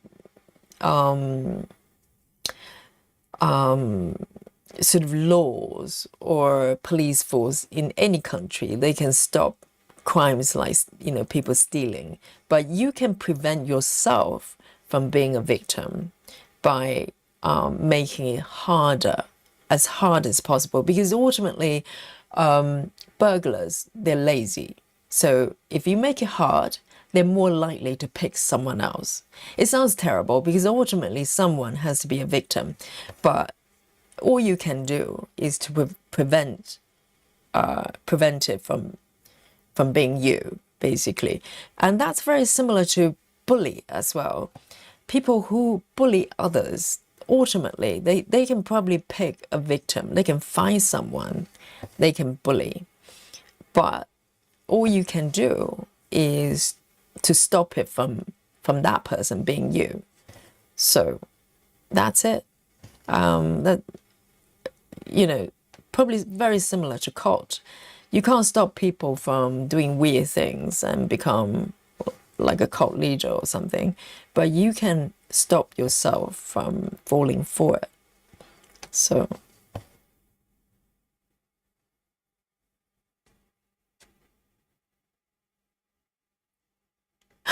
Suzanne says, we start with KO and end up with colds. Well, it rhymes.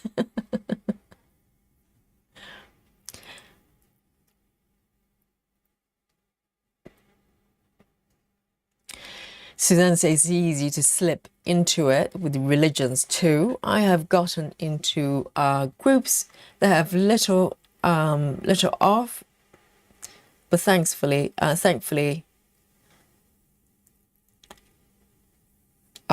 so I'm guessing Suzanne probably figured out there's something wrong with them. So it's having that inner sort of alarm bells that you can spot that, you know, something's off, and not trying to talk ourselves out of it. And I think if you read a book, Gift of Fear, a lot of emphasis on not trying to override your instinct, because a lot of times we kind of sense, well, this person just doesn't smell right, but there isn't a kind of, you know, reason you can point out why that is. What he's saying is trust that instinct. It doesn't matter what it is. He says, I remember quite, you know, clearly what he said, kind of, you know, stay with me for years and years.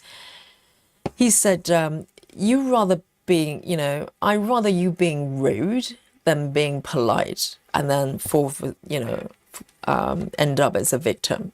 If you need to be rude to somebody in order to not, you know, if you sense someone is kind of not right,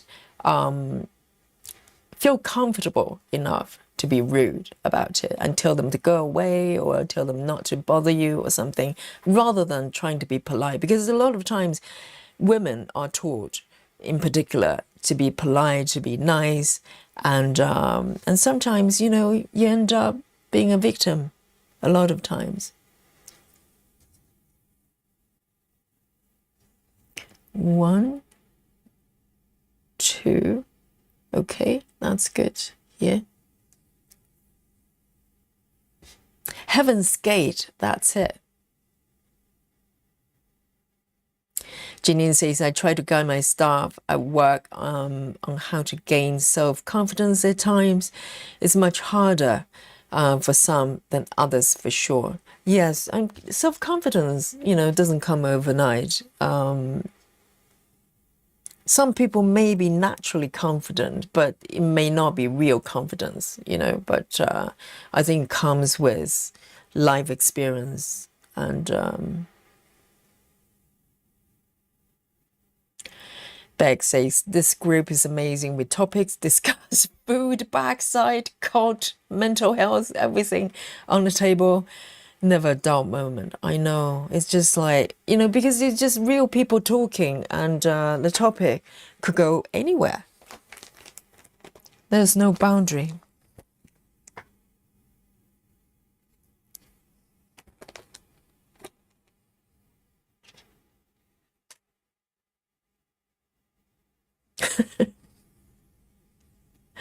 Can't think of a better name. Says, you're still live. What do you mean by that? What do you mean still live? You should say, oh my God, thank you. You're still, you're live. Yeah, I'm here. Welcome. Laura says, I saw a documentary of a burglar who showed how he picked targets. Ground floor, lots of foliage, no dogs and no visible alarms was common targets. Ultimately, yes, what they're looking for is an easy target. So make it hard, that's it. Because you can't stop them from doing it. If they're going to burgle, they're going to pick somebody. And all we can do is making sure that's not, us. So.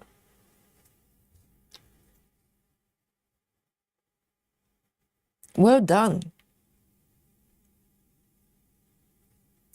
Sola says, I don't see it as being rude. I see it as self-confidence. Yes, but you'll be surprised. I mean, Sola, you probably have a lot of life experience. So, you are confident. But as a young girl, I remember just being, I don't want to be rude to men in particular, or people in general. I didn't know how to say no.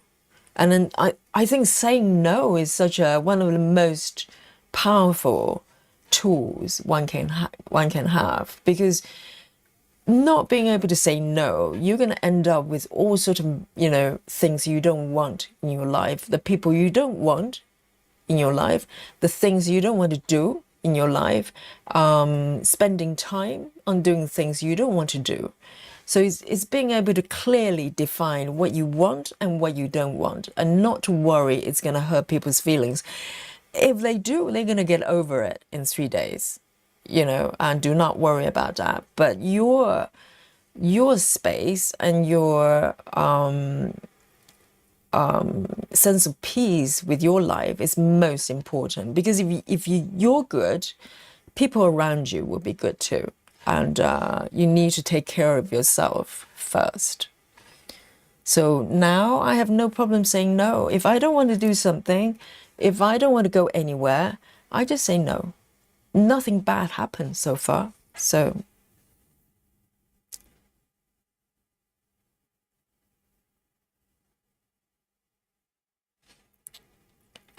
Cassie said, just an FYI, I made some pasta for a salad, perfectly al dente. Definitely, particularly for salad, it has to be al dente, definitely.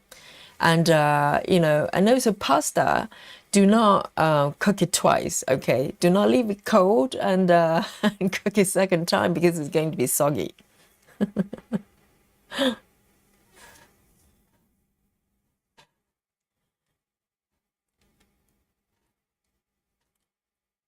And I'm going to do a little bit more over here. 780.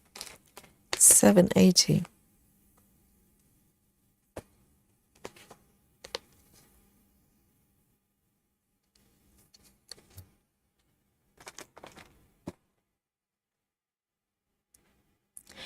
Beck says it's called having healthy boundaries. Absolutely, boundaries is the word.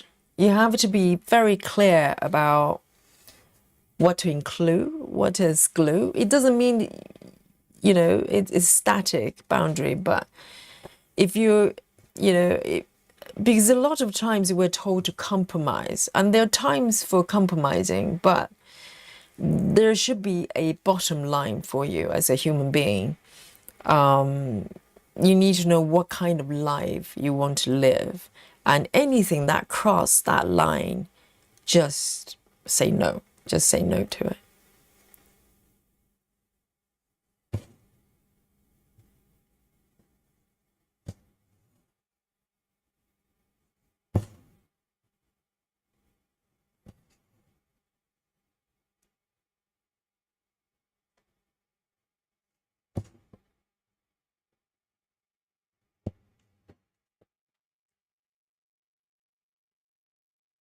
Janine says, as Luke from Star Wars will say, never. Yes. I don't know who Luke is, but well said, well said.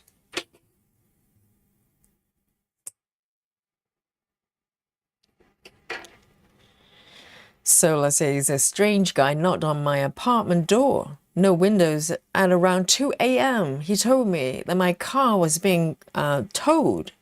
I asked what kind of car it is. He walked away after at that because he probably has done this before, and someone else probably go, where? My car? And then start rush out, open the door, that kind of things.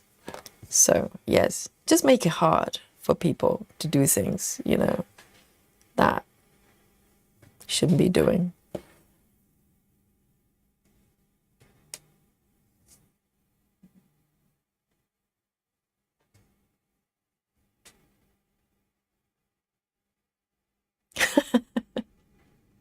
Can't think of better names, says. That was a happy exclamation to see you still live. Yes, and spell it. You need to spell it very correctly, not still alive. That wouldn't be good. Yes, we're still live. Probably for another 20 minutes or so.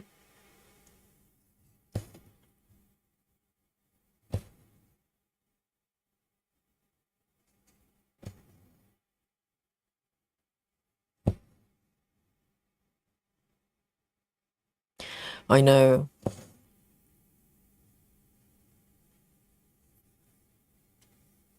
Trust your, you know, gut feeling and instinct. If it feels weird, there's probably a good reason for you to feel that. Because, you know, as animals, we all have inbuilt ability to sense if something is slightly off. But sometimes we just go, oh, but that person looks so normal. You know, all weirdos look normal. Serial killers, they look normal.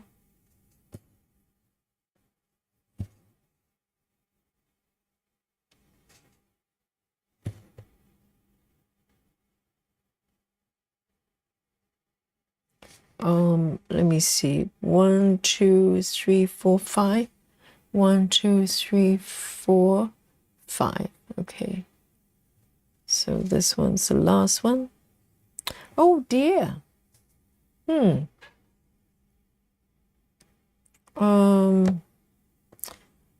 2, 3, 4, 5. 1, 2, 3, 4, 5. Oh, we're good. We're good. 1, 2, 3, 4, 5.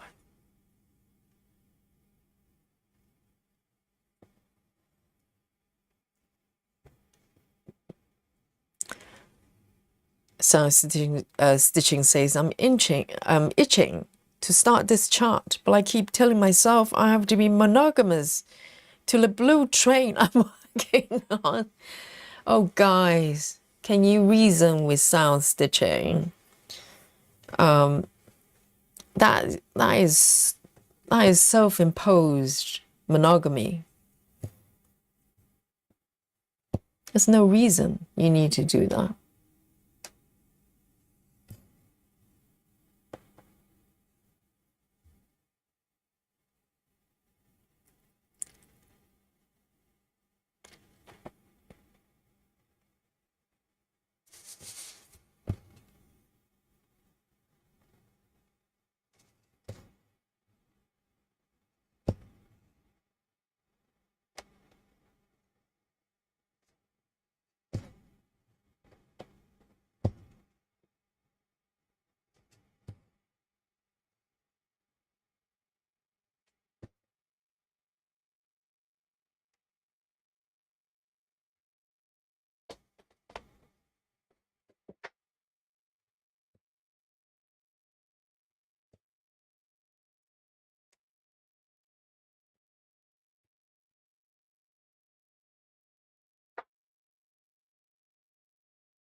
Lynn says, must be dreadful for the parents of someone who has done something bad. Oh, do you mean parents of, I don't know, criminals?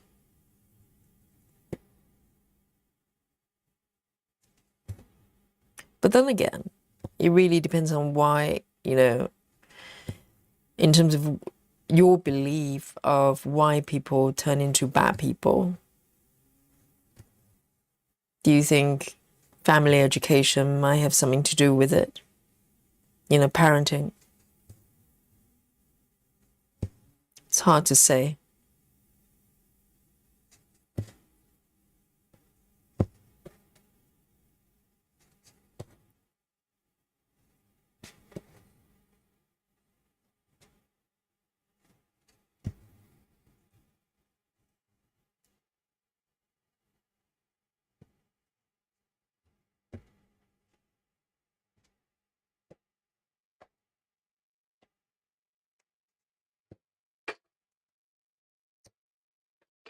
There.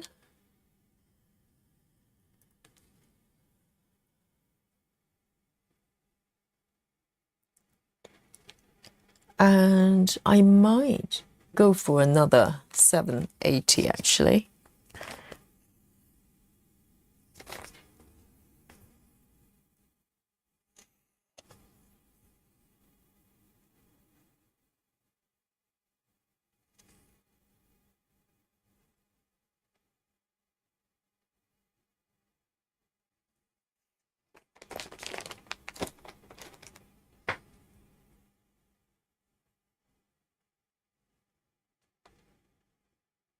Sola says, I definitely think home environment has a lot to do with it, but not all. Yes, I think partially. Partially. But we do know some people do have certain personality disorder, not mental illness. That there's a difference, right? There's certain. I don't know. I don't know whether it's something that you can be born with it or something breaks while you're growing up. There's some people just, they're slightly broken, so they're not wired the same way. Because watching a lot of true crime, I often think, what makes a person that way? Because there are crimes that we can almost not so much relating to, but it's more understandable. For instance, if you have someone cheating on you and you get really, really mad about somebody and you do something in the heat of the moment. I'm not saying that's a good thing to do, but in a way, as a human, you can relate to it a little bit more. And that's why even, within law, there's certain leeway for people who just lost it for whatever reason, because they're wrong in some way. But there's some crimes you just go, well, why does it even happen? How does anybody even come up with the notion that they would do something like that? So there are different categories of crimes, really.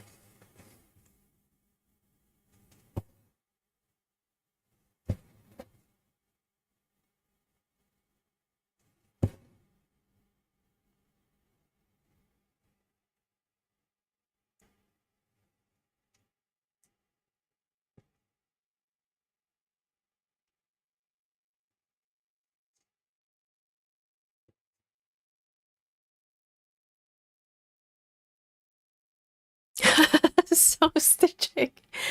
Sound stitching. So Susan innocently asking sound stitching, how far do you go? I think Susan's intention was if there's only a couple pages left, maybe you should stick with it before you start another project. And sound stitching says, quite a while. I'm almost finished with page 1 of 36 pages. I think, yes, sound stitching. I say, if you feel like, starting Maggie, go for it. Why wait? Why wait? It will give you a different experience, different, pleasure. And you have nothing to lose. Not at all.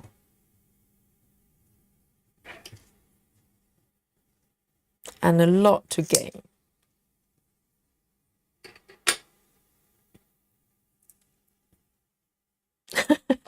Susan, exactly. See you later, Bex.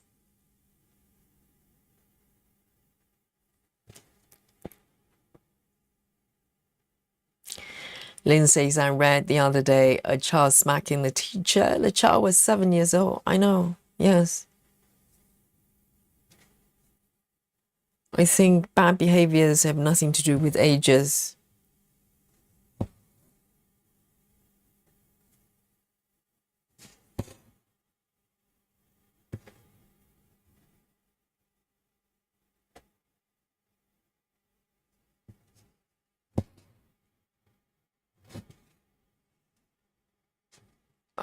One, two.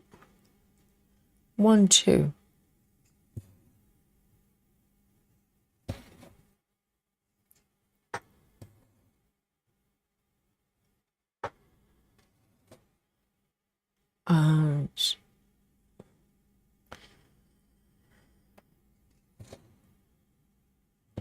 So now it's 20 past midnight in UK here.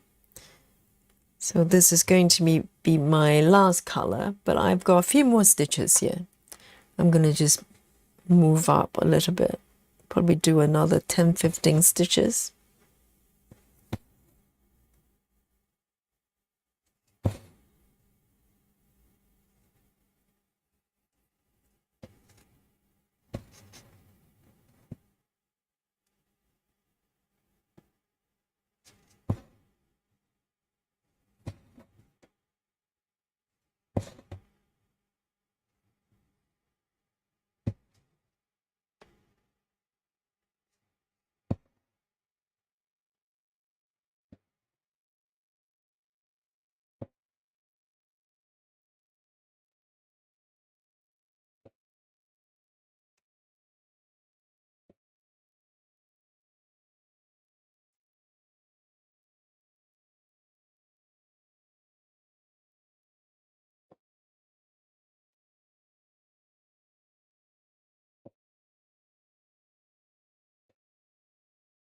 Just a few more stitches.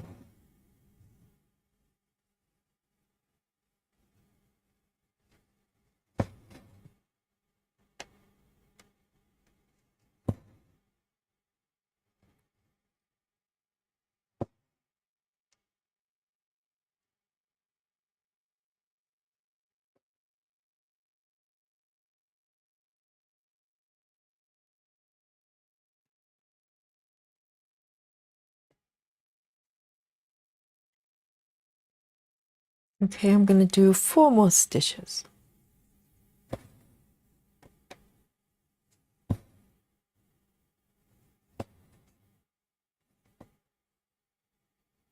One, two, three, 4. 1, 2, 3. Oh dear. Hang on. No, that's not correct. 1, 2.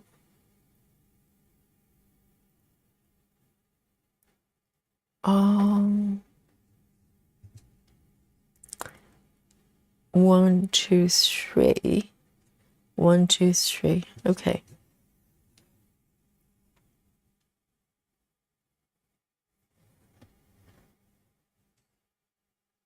I am correct. 1, 2, 3. 2, 3.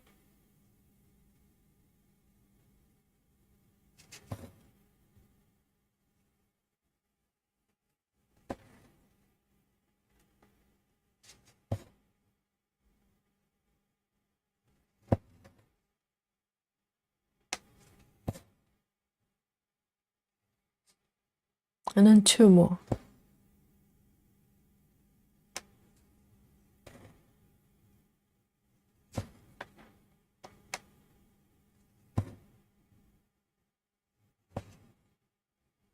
What? I can see, oh dear, Kirsten just came up to correct Yogi. Oh, I see. Cousin says there's an extra stitch of the one open open circle. Are you talking about, I know, are you talking about this one? I just noticed that as well, and I can't believe Kirsten just came out and just pointed out. So someone's watching Yogi stitching, okay? I think you were talking about this one. That's why I got confused. That's why I kind of went back and forth with these stitches, because I just saw something that wasn't matching up. I think, oops, not here. I think you were talking about this one, right, Kirsten? That one? I think there's one not. No, that one. You're talking about that one not being marked, right? That's why I miscounted the stitches.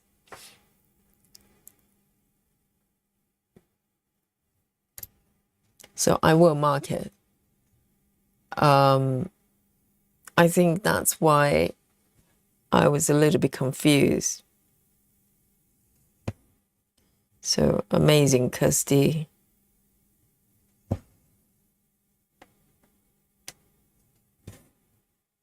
Not Kirsty, Christy. Sorry, it's late. Yes? Okay, good. Just one stitch. I will mark it. Okay, so let me end this one here.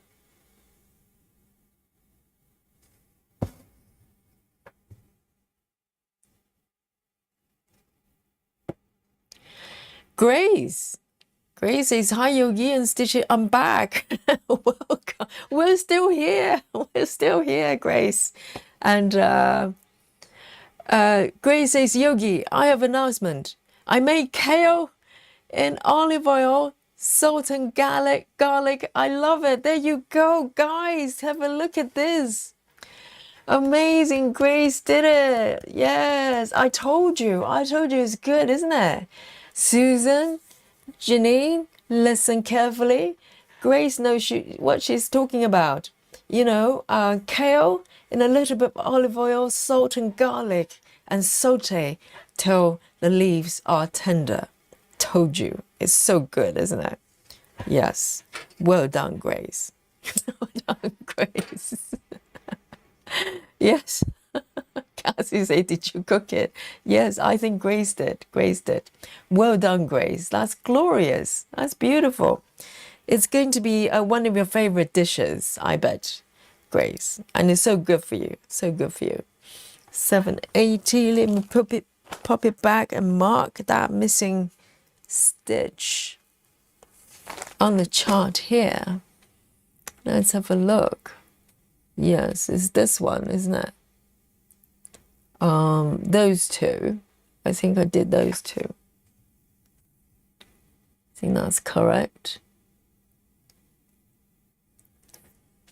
Amazing. Yes.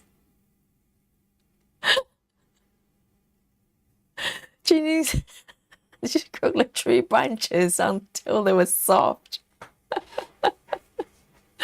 Yes. Oh, Jeannie. Live testimony from Grace here, okay? You need to give it a go. And Susan, you know, just watch what Grace has done. She came back to report the happy news. Oh, Laura, don't pull that face, Laura. Seriously. Yes, give it a go, and you can always try it. If you don't like it, just don't ever do it again, you know? But if you try it, I bet you will like it. The branches are quite soft. Yes, I think, you know, if you just cook it a little bit and, oh, so good. It makes me want some kale right now. And there you go. But before I can get to my kale, have a look at my stitches here. Today you saw my back side, okay? But look at the front. It's just equally beautiful. And so today I focus a little bit on the... I did a little bit of 310, just fill up this gap. And but mostly focus on the top bit, the top drawer. and I think it's going quite well. A lot of blend stitches, so I was stitching quite mindfully, but look at how flat those blend stitches are. It's just really equally laid out, and the colors here are so beautiful as well. I'm very, very happy. I love this piece. I love this piece. And if you're thinking about doing this one, just go for it. Don't wait. Do not wait. And also, you know, we don't know what's happening to dimensions. Some of them, I don't know whether it's a fact or not, but some of them are saying that dimensions might be stopping making their kits. So maybe only the ones they already have in stock, they're still selling. I hope that's not the case. I hope that they're still making new ones. But imagine if you can't get this kit anymore, that'd be disastrous. So if you want to, you know, just look up dimensions and just grab anything that you like and come and stitch with Yogi in the chat. Okay, so guys, it's 30 minutes past midnight, and have a look at this. I'm going to show you my stitch count. Okay, so every day is a new day. Hopefully today I'm not doing too badly. Let me show you my view here. It's looking good, and I'm going to count down to 3, 2, and 1. There you go. Not bad at all today. The grand total of the stitches Yogi has made today is 257. Yay! Today, yes, it's a great session, and the back isn't looking too bad. So I'm very happy with that. I hadn't really looked. And the front is looking great, and 257 stitches. I'm very happy, very, very happy. So, and I hope you enjoy your session as well here, and I hope you take Grace's feedback regarding kale and garlic and olive oil and give it a go. Okay, so this is going to be your homework. And also just remind you, tomorrow is a rest day for Yogi, okay? I teach evening classes, and also just have a little bit of a break with Mr. Yogi. So, but I will see you on Saturday. And this Saturday, unfortunately, I have stuff to do on Saturday afternoon, so there's not going to be double stream, but we definitely have our one epic Amy Stewart SAL on Saturday. So I will see you on Saturday, okay? Ring says I'm getting close to 5%. Oh, indeed, 4.5. 4.5, not too bad at all, not too bad at all. Thanks for noticing that. And so I hope you, oh, tomorrow is Thursday. Busy mom, yes, thank you for reminding me, because it is Thursday on my clock, but this is of course midnight. Yes, thank God, busy mom. No, tomorrow is not Friday. Take it back. Yes, tomorrow is Thursday. We're coming back here, okay? We're gonna, and tomorrow I'll be questioning every one of you and to see if you have tried kale. You know, you have 24 hours to try it out, and tomorrow I want your feedback. So rush out to get some kale. So tomorrow you have homework to do, and yes, tomorrow I'm gonna get your feedback. Yes, tomorrow is Thursday. We're coming back, okay? And until then, until tomorrow, and I'll see you tomorrow, okay? Tomorrow, I'll see you tomorrow, and we're coming back to stitch another piece. And so be good and eat kale. 99. Bye bye.